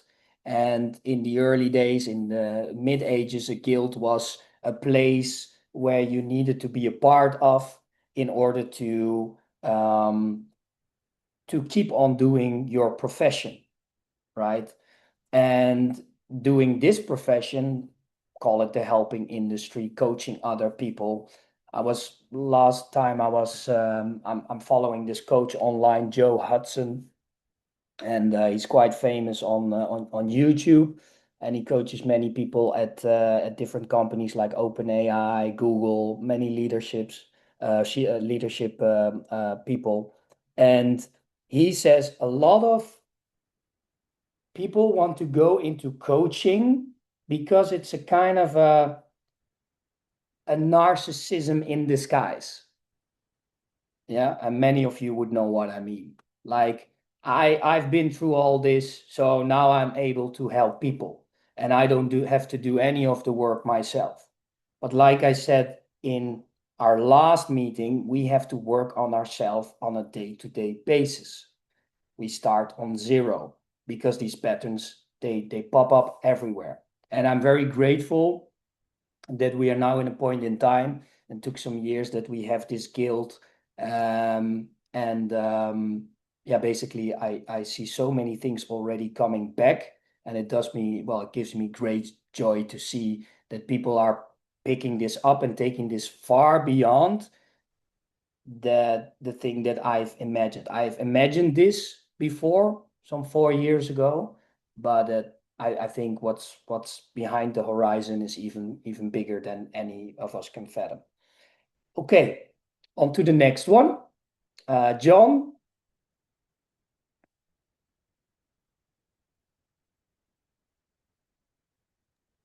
Well, Björn, I'll take Stephen. I'll say. Yeah. Yep. All right, amazing. Yeah, thank you so much, Bjorn, and thank you to everybody else for being here. It's awesome to get plugged into community. Like Bjorn had been saying in the beginning, there's a lot of us that find ourselves as coaches in very isolated environments, and so just to have the opportunity to connect with everybody here is really special and not something that I take for granted. So I want to make sure that I make the most of this time today. Hopefully, add some value to everybody that's here. So I am actually, full disclosure, actually still going through the certification process as I had mentioned in the beginning. I'm taking my time with this, and that is intentional because at least when it comes to my personal standards, the expectations that I set for myself is that when I integrate a solution, when I provide an offer for my clients, I want to know. I want to know without a shadow of a doubt that this is actually going to work. Not that just it looks really cool, that it sounds really great, or even that when we do the scan, that it's very insightful. I want to know that the actual application of this service is actually going to create transformation. And so I've worked with, in general, I work with a lot of clients that have multiple sclerosis. And one of the biggest things that MS does a really great job at doing is it steals, it takes away, it steals identity. It takes away capabilities and it shatters your world and your expectations of what the future can look like. And so all of a sudden you find yourself trying to question, well, what is my purpose? What is my value? What can I still do with my life? And so I've been working with this client for a couple of months and we got to a place, and it just so happened to coincide exactly with when I started getting certified with brain health analytics. But we got to a place in her coaching journey where she just felt very trapped and isolated and kind of overwhelmed with what was going on in her mind. And I said, well, I have something that we could try if you'd like to be a guinea pig of sorts and see, let's just walk through this process and see what happens. And so that's what we did. And I'm going to try to actually share my screen, Bjorn. I'm going to see if this actually works. Bum, bum, bum, bum. All right. let me know if you guys can see this. Are you guys able to see my screen? Yes. Okay, amazing. So I'm going to go ahead and see if I can actually open this myself. Okay, we're going to go to the slide. This is going to be rather brief. I just have a couple of slides here. Move this out of the way. Okay, presenter view. All right, so are you guys able to still see the first slide here, the one that says a measurable journey of transformation? Let me see if I can adjust. I can see it, but it's It's a bit grayish, a bit Fake. grayish, yeah. foggy. Like there's like a cloth Interesting. over it or something. I don't know if that's the coloration. I'm going to go to play from start. Continue to share. Is that better? Yes, now it pops Yes. up. Okay. Yes. Okay. Amazing. Okay. There we go. So I actually I took my client through 7 sessions. She has agreed to be allowed to willing to share this information. I took her through 7 to 8 coaching sessions where we actually adopted the brain health analytics framework. And so this is you guys love data. We all love data. That's what brain health analytics is all about, is actually showing the data. So I'm going to show you guys some data. Actually, we have some receipts now to show the efficacy of the actual application of this software. So ended up doing 3 scans across 91 days. You guys will see that by the end of the journey, she only had 6 elevated patterns remaining, which is, once you guys see where we started, you'll be like, wow. And then an overall 28% increase in happiness. So I'm going to go through here and kind of give you a breakdown, scan by scan, essentially looking at what happened. So when we first started, kind of giving you the highlights, she had around 11 elevated patterns, subconscious thought patterns that we started out with. And you see the top one here, punitiveness of others. This came to a big shock, a big surprise to herself. She always thought that she was a very gentle, kind, and the most empathetic person you could imagine. But what she didn't realize that was going on subconsciously in the background is that she was festering a lot of frustration, a lot of anger inside towards others, that people couldn't understand what she was going through, because her illness is largely invisible, but she struggles mightily from day to day. And so she was festering this internal rage that was subconsciously directed outwards, and was really a matter of self-protection, that if she could portray that anger outwards, then she could kind of absolve herself of the pain that she was feeling inwardly. And so as we began to work together after a reflection of this first scan, we started to give her the skills and the strategies.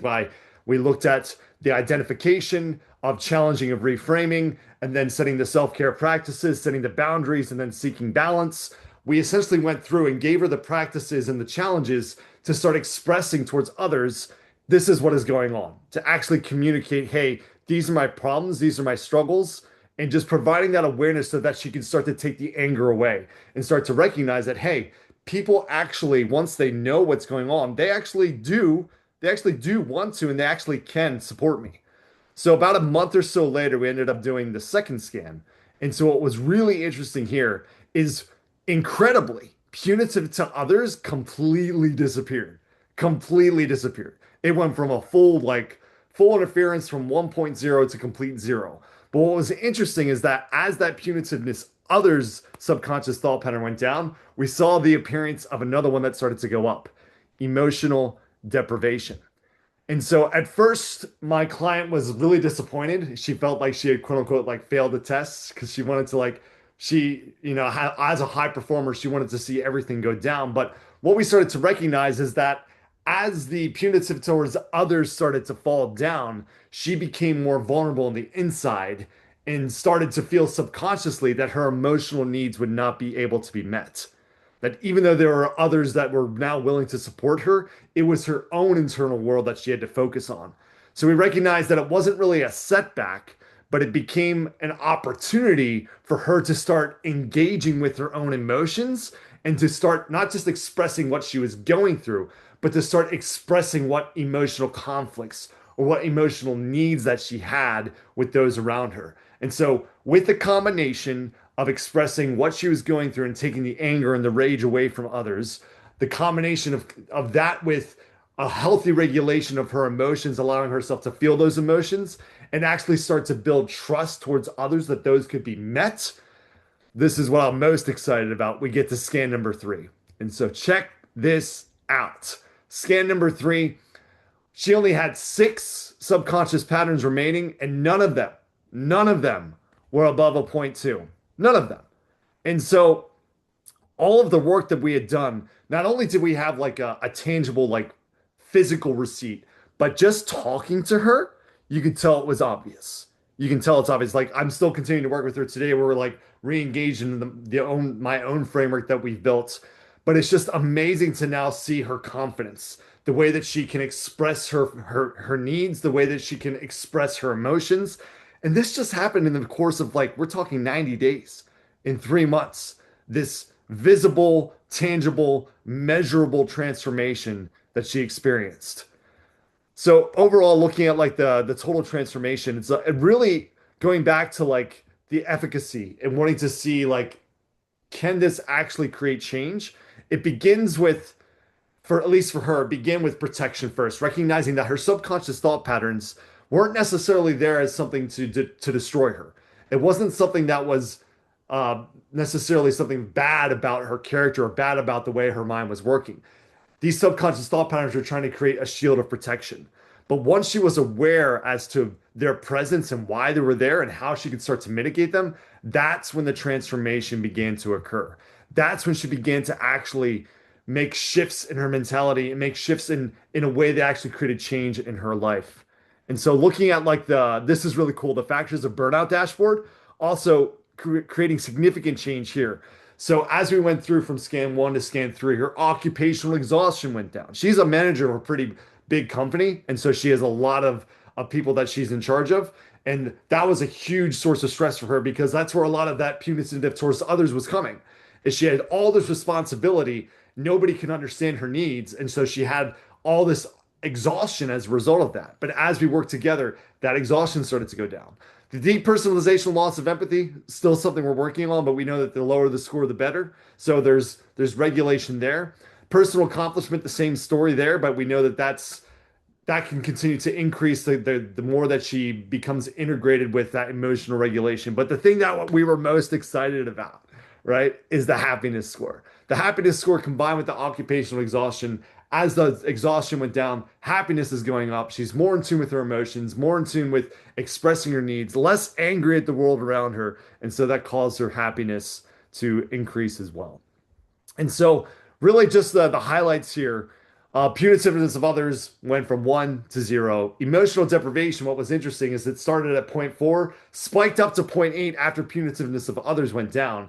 And I think this is something that I've recognized as I've worked with multiple clients now, is that it's, I think, normal to see that as one subconscious thought pattern goes down, we can anticipate that others might go up in response as a reaction to. It's like the subconscious mind is trying to overcompensate for something that it used to be able to depend on. It draws up another subconscious thought pattern.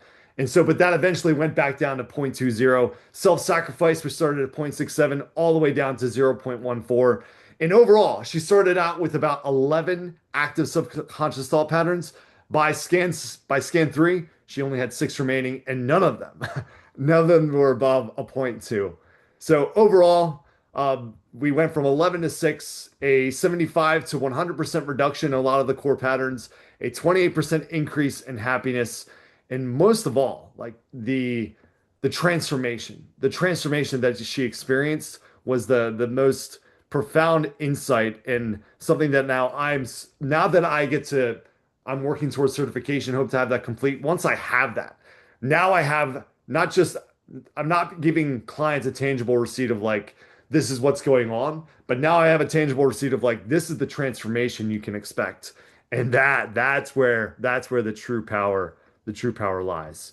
So in closing then, the awareness shows the pattern, the action, right? The action creates the transformation. So it's one thing to provide awareness and identification to our clients about like, this is what's going on in your mind, but actually taking them through the BHA framework of identification, of then challenge and reframing, of then creating the self-care practices, establishing the boundaries, and then seeking that balance, actually walking them through those steps in a way that's practical, in a way where they can actually start to mitigate the interference of these patterns. That's what creates the transformation. So Really appreciate you guys sharing. I do have an infographic that I'm going to share in the WhatsApp group that you guys feel free to use. Feel free to share. I want it to be a resource that everybody can have and everybody can use. So thank you so much. Wow, thank you, Stephen. I wanted to give this applause, but yeah, let's give him a round of applause, really. Wow, great presentation. I saw this infographic a couple of weeks ago, and I said, he needs to be on this meeting. He needs to showcase this. Yeah, but still in certification, I said, I don't care. This is someone that gets it. And I love it when someone gets this because I mean we set the framework, we put the methodology. I evangelize all the time, but it's lovely to see when someone really gets it, takes action, says like, okay, let me do this, and then even builds on top of that, right? I mean, how you showed the data, it's very clear. Very great storytelling, and I'm just very curious to see what else we can do, because I really like your energy, your positive attitude and your enthusiasm. I can feel it, and then alongside this, how you present it, it's just great, and thank you for that, and thank you also for sharing this material. I wanted to tie into that a little bit. So our core team, and you have probably seen it on LinkedIn, right? We are soon going to launch on Facebook as well, on Instagram. We have the channels already. We're not very active, but we're going to be very active in the next year on all channels. And a thing that you can do is whenever I see a post, for example, from Tamara or from anyone in the team, and I get it into my feed, I will repost it. I usually repost it on our company channel, which has about 7,500 followers, and I repost it on my personal channel, which has about 27,000 followers. Why? Because at the very beginning, I said technology is one, but the personal stories, they are what people remember. Yeah. And people connect to people they like or people they recognize themselves in. And that's also why we have such a wide range of people from different modalities, from different backgrounds, from different ages, because I think the youngest that is in the certification is around 20 or even younger, and the oldest is I think 70 or something. And why do we do this? Because basically the first launch, I launched it into corporations, which are sluggish, takes a long time. Sometimes I worked on a deal for 2 years. It went through or it didn't went through. We are still being used in different companies, PwC, Deloitte, Accenture, the Dutch government, police force, medical staff, military. But all of you are in so many different groups, and sometimes it works the best one at a time, one story at a time, one progress at a time. And this meeting is for us all to share our way of how we do that. But onto that, why I wanted to say that, a lot of people are looking at us on socials. We got a lot of eyeballs. A lot of companies are looking at us. A lot of other coaching groups. A lot of executives are looking, hey, do I want to maybe work with people from brain health analytics? And sometimes I see like some of your profiles, they are aligned with brain health analytics. So everyone that is through certification, they are allowed to carry the brain health analytics brand name. So as a job title, or I just mention I am like take the company, for example, Julie, I see you say, aha, just mention BHA practitioner or BHA certified coach, so that when an executive goes into the pipeline of Reinout. He does executive calls. I do executive calls. They can also see your name popping up.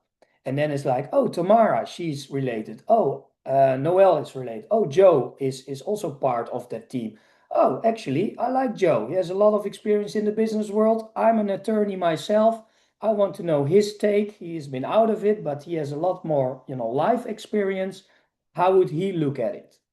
And now that's not always visible. And then also when you have the company name and you post a story, I will repost it and the company will repost it. So John is on the socials all the time. And whenever he sees a story, it goes in our internal team WhatsApp. He asks, can I repost this? And usually I say yes, because we do everything to make to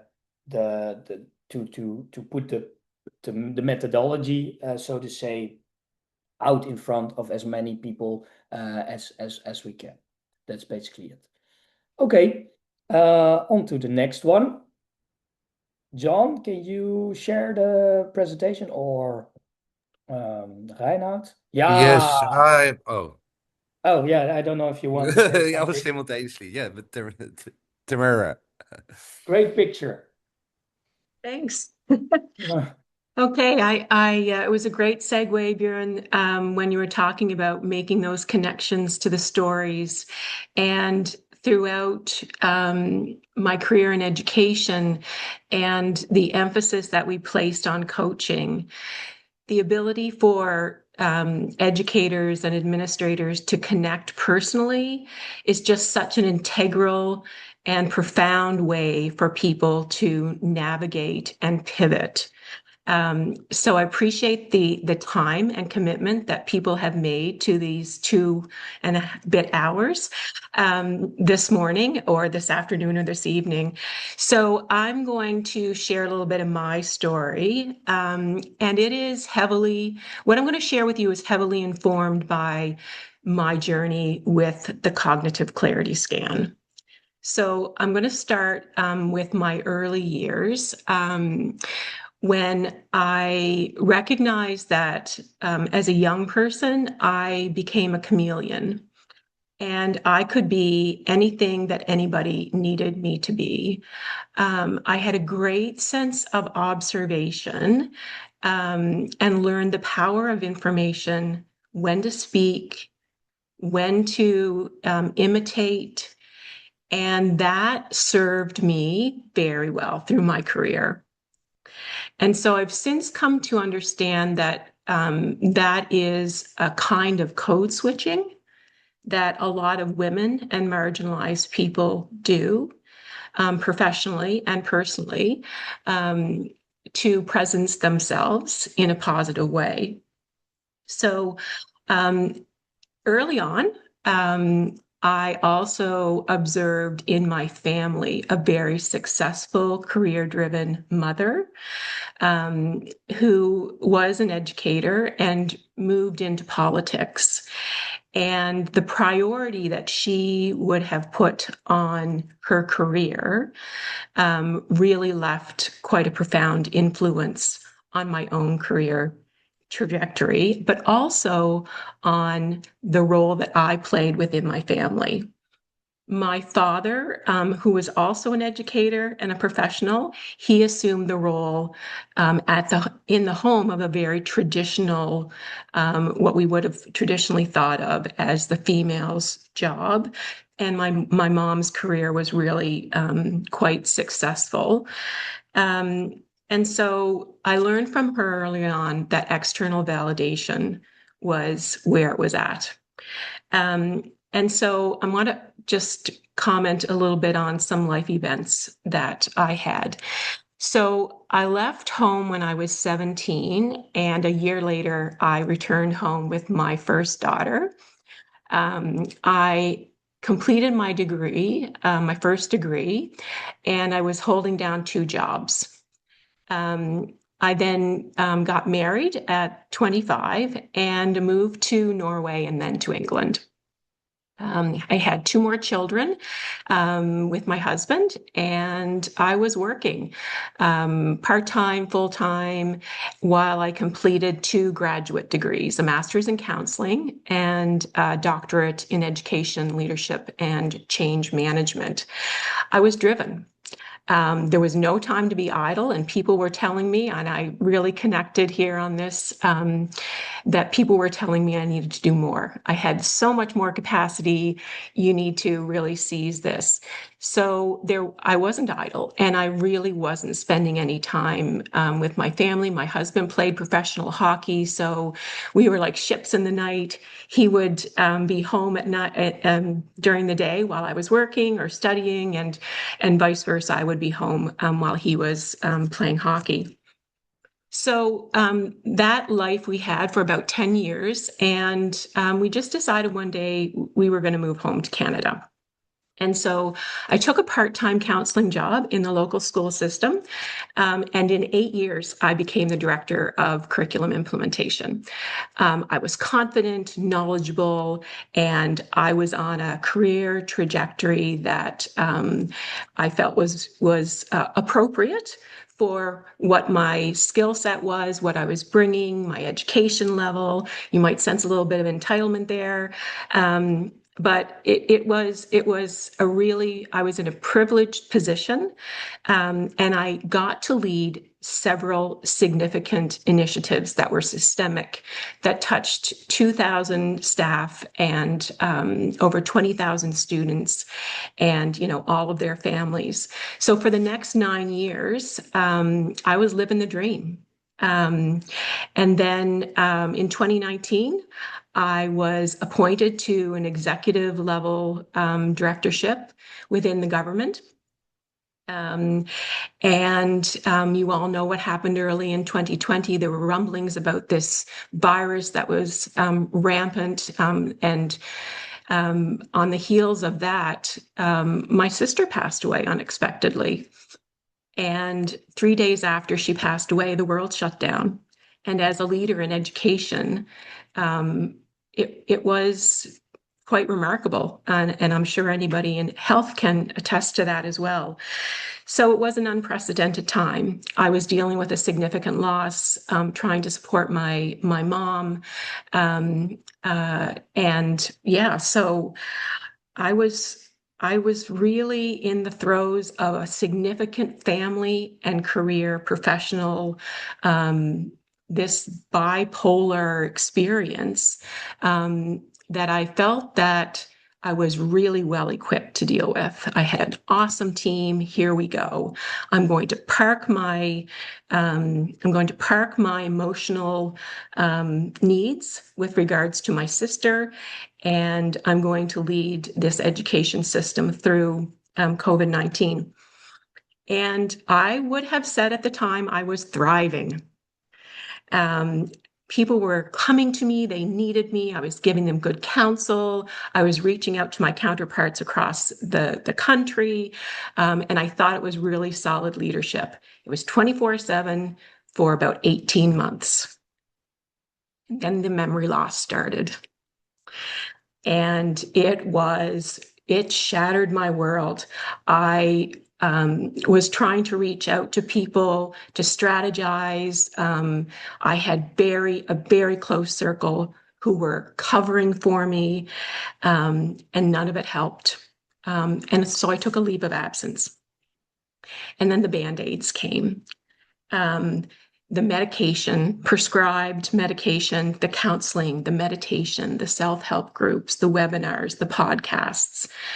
I just couldn't get back to this confident, articulate person that was, in this high responsibility position.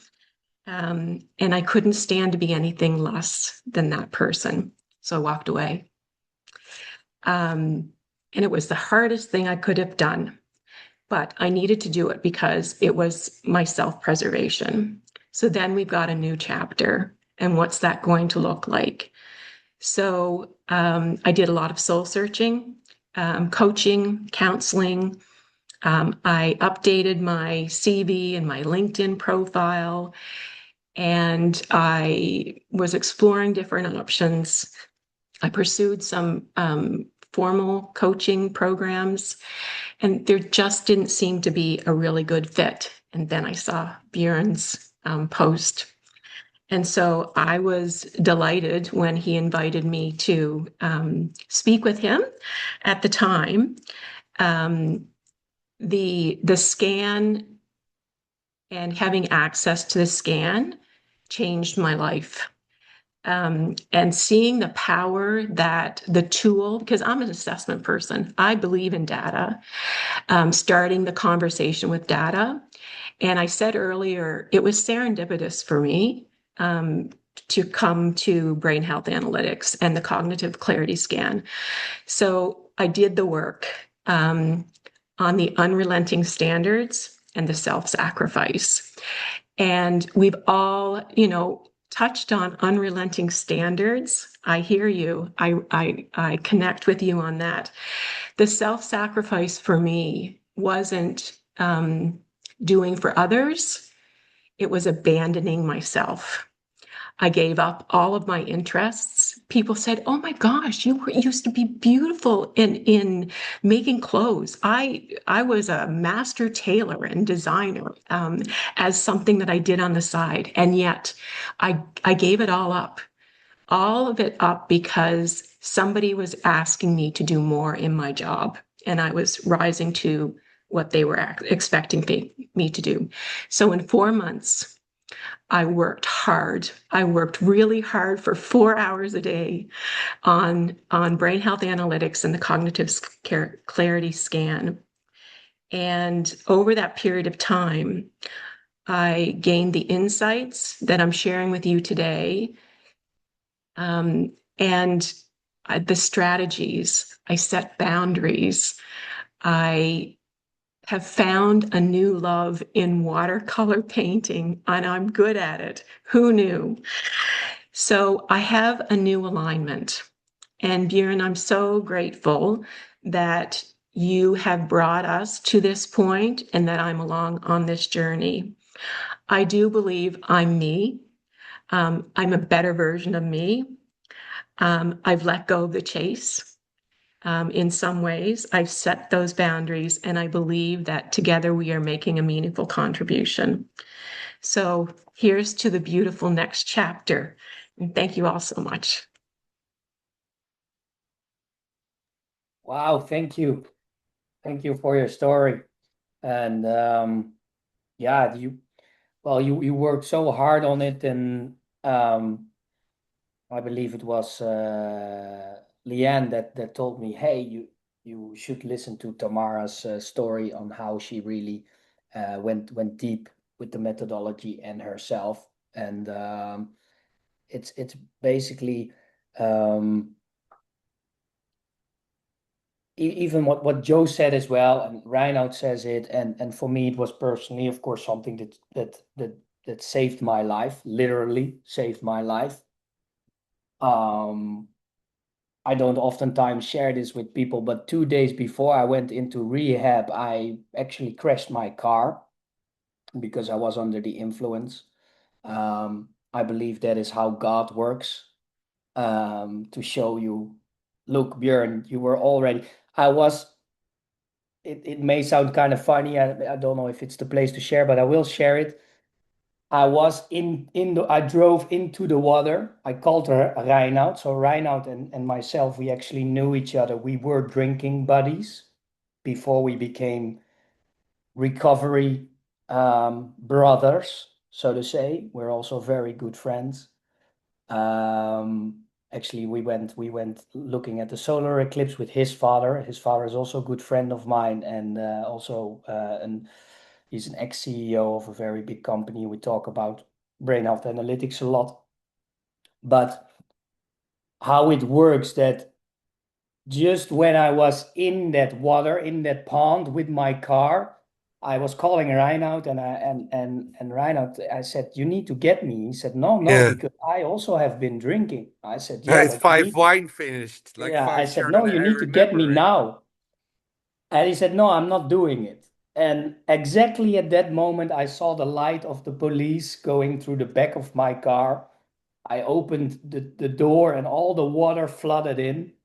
And I said to the police, I drank before I stepped into this car. And they took me to the station and they said, what's going on? I said, well, this was my last day of drinking. I wanted to take a taxi, but I didn't. I took my own car and I drove it next into the pond, which was 500 meters from the police station. Yeah. Yeah. And I said to them, I said, but do you know the funny part? He said, yes. What is it? I said, I'm going to rehab tomorrow in 2 days. I fly to South Africa and I go to rehab. And they said, well, they all say that. I said, yeah, but this is true. And it was the last day I basically drank, and that is that. And then when I was into that rehab for 4 weeks, I was 4 weeks internally, no phone, therapy for 13 hours a day. So there was also feeding my unrelenting standards. It was like group therapy, schema therapy, systems therapy, art therapy. So, art, even I had beautiful paintings from that time, Tamara. But then also this methodology came to me. I said, Björn, you need to bring this to the business world. That was the initial idea. And I have still drawings of the whole brain health analytics. I actually always carry it with me. I don't know if I have it here, but I have a book. It's in my, and here are all the initial drawings of brain health analytics and the cognitive clarity scan. And it's like a whole booklet of the business idea. And I was working with my counselor with my unrelenting standards, and he says, this is exactly what that pattern does. I said, yeah, but it's gonna save the world, You have to understand, you have to believe me. Yeah, but you're here for you. I said, yes, I'm also here for me, but I also have my creativity and I'm gonna bring this to the world. Well, that's all said and done, and in the end, it happened. Just a little side story.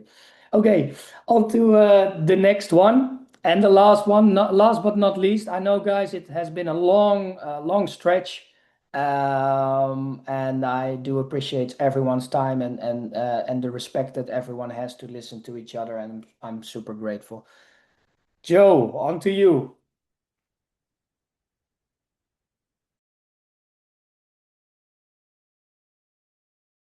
Joe, you're on mute.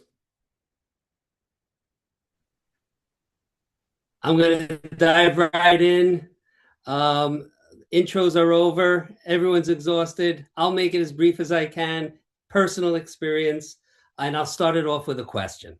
And the question is, have you ever found yourself that you reacted very strongly to something that your spouse or your partner or your child, maybe a colleague or a client has said to you, and then not too soon after you ask yourself, why did I react that way? Like, that wasn't really me at my best. I don't think I'm the only one, but I know I certainly have. And in my over 35 years of personal development, training and engagement and coaching, I've believed for a long time that it's the personal awareness, it's consciousness of how we operate, our personal way of operating the world that ultimately can create the transformation. But it was BHA, it's the cognitive clarity scan, that actually brought me to a new level of understanding as to how that awareness, how that consciousness actually creates transformation. And to shed a light on that, I'll share with you a quote that has always deeply impacted me. And it's stayed with me since I first read it. And it's this: between stimulus and response, there is a space. In that space, our power to choose our response lies. And in our response lies our growth and our freedom. That was Viktor Frankl who wrote that in his book, Man's Search for Meaning, that he wrote after surviving the Auschwitz death camp. He observed that although the Nazis could take away nearly everything from him, they could never take away his freedom to choose in any circumstance who he'd be and how he'd respond, no matter what he was faced with. Now, when I first experienced the cognitive clarity scan, Frankel's words actually really just came back to me alive, because it helped me understand what typically fills that space between stimulus and response. And often, it's not our best selves that's in that space, but rather our subconscious patterns that influence how we interpret what's going on, what meaning we give to what's just happened, what emotions arise, and how we ultimately then respond from those. So the scan doesn't tell us who we, quote, are, right? It helps explain why I'll speak personally, why I sometimes am not showing up as the person I really want to be. And to give us a quick example, and these things don't have to be major, it could be the day-to-day interactions. I actually had reacted much more strongly than the situation itself warranted. Really briefly, it had to do with, as I had mentioned earlier, I used to be a financial advisor, and my investments were still held at the advisory firm that I had worked at and this is now almost 10 years ago. Well, all of a sudden, that firm decided to increase our fees. And I decided that's not going to happen. So I started researching what other options there were. And I know the industry well, so I did my research, discovered what looked like a great option to me, and then ran it by my wife.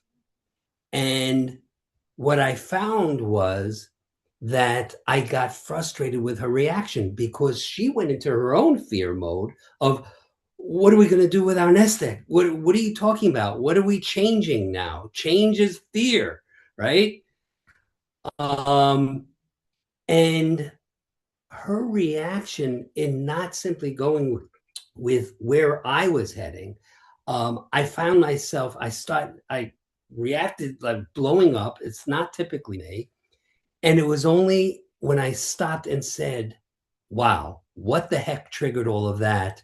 Let me use the cognitive clarity scan and figure this out. There's got to be something going on over here.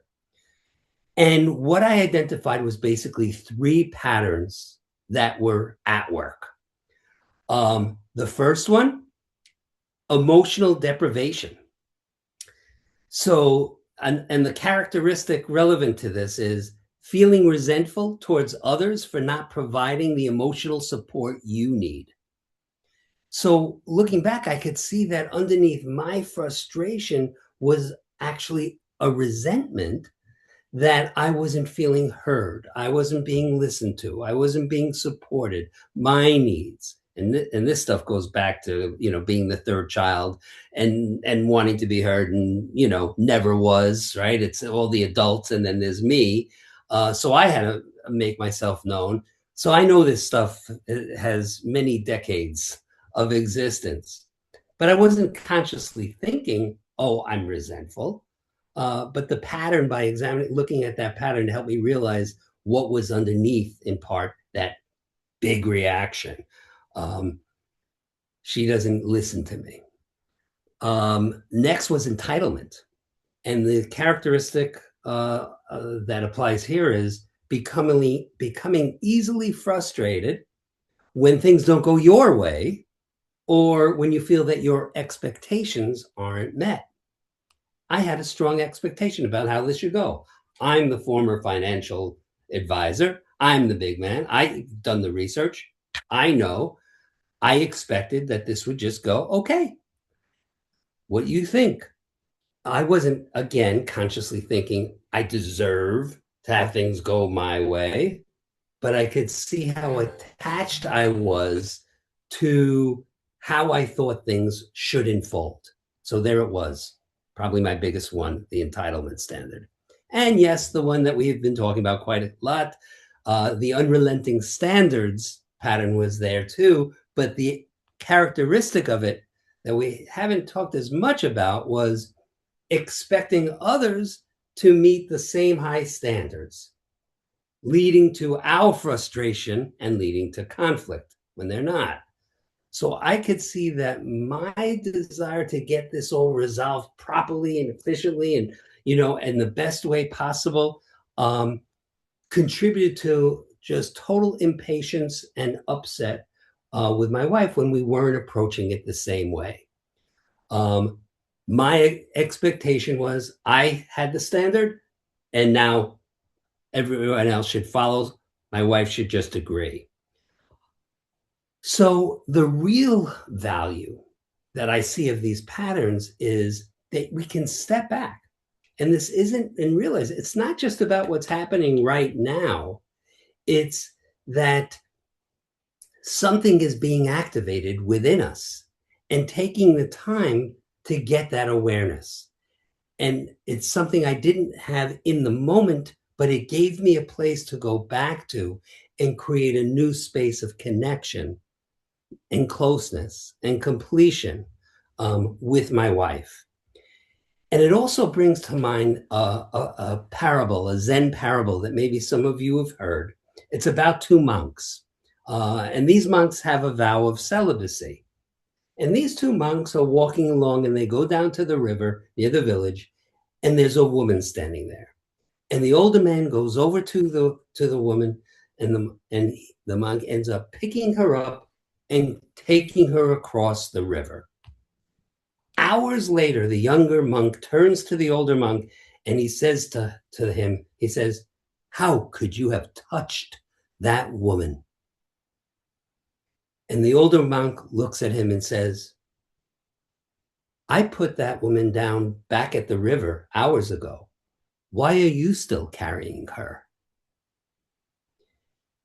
And this parable is teaching us about how many of us are continuing to carry expectations, disappointments, resentments, interpretations colored by our own backgrounds and upbringings, all these subconscious patterns long after the moments that cause those to begin with are gone and past. So applying it, what this work is really about and what has changed for me is certainly my communication in my marriage. Does it mean that it's every day smooth sailing? Of course not. But it gives me an access to, instead of asking, and this is held true in my coaching and in all my conversation, instead of asking who's right, we love to be right, I increasingly ask, what meaning is each person's subconscious patterns actually assigning to this experience? That's what matters. And I'll just start with my own. I'm not going to try to analyze someone else until they give me permission to do so, but I'll look at what's going on for myself.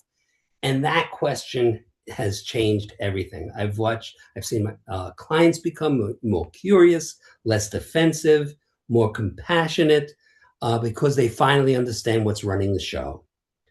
So the biggest discovery for me with brain health analytics, and I too have yet to complete my assessment. I hope to do so, trusting to do so in the beginning of September, is that our patterns are not our identity. They're learned adaptations to protect us along the way or to push us along the way, which means they can become conscious.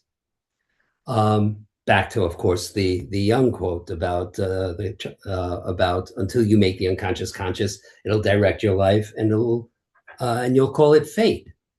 So to close, I'll just say that Viktor Frankl taught us freedom exists between stimulus and response. Brain health analytics helps us understand what often limits that freedom. I think you're freezing. Freeze? Okay. Let's see if Joe is still there. I think he froze. Yeah, I lost connection. Mhm. See if he's coming back.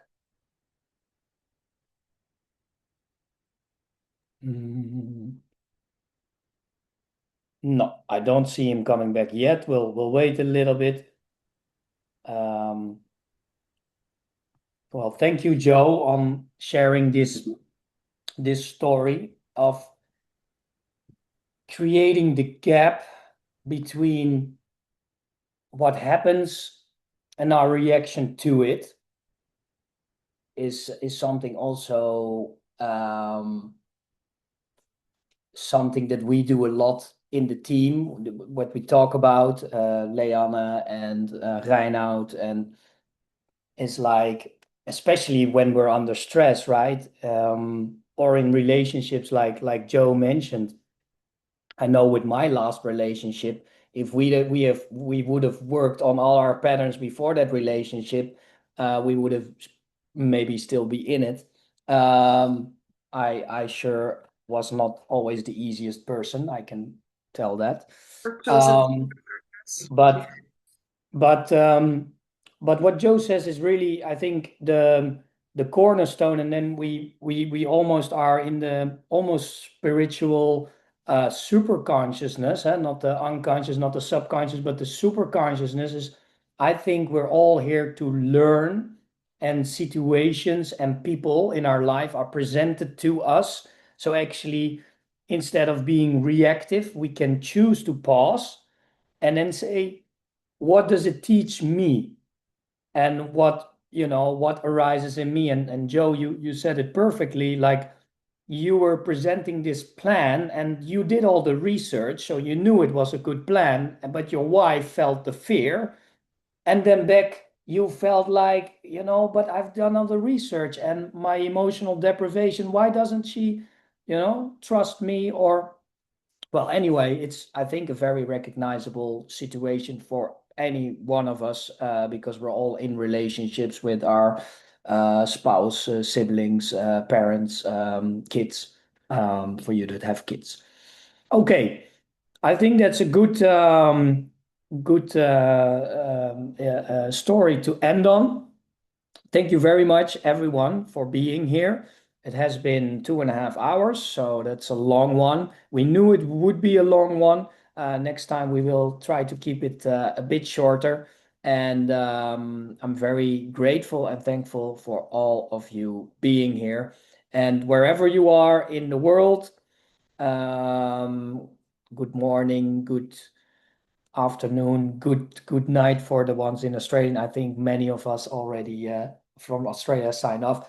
Thank you, really, thank you. It filled my heart again, and we will see you in the next one. Thank you so much, everybody. Guys. Hey, everyone. Thank you. Bye. Thank you, everyone. Bye. Bye.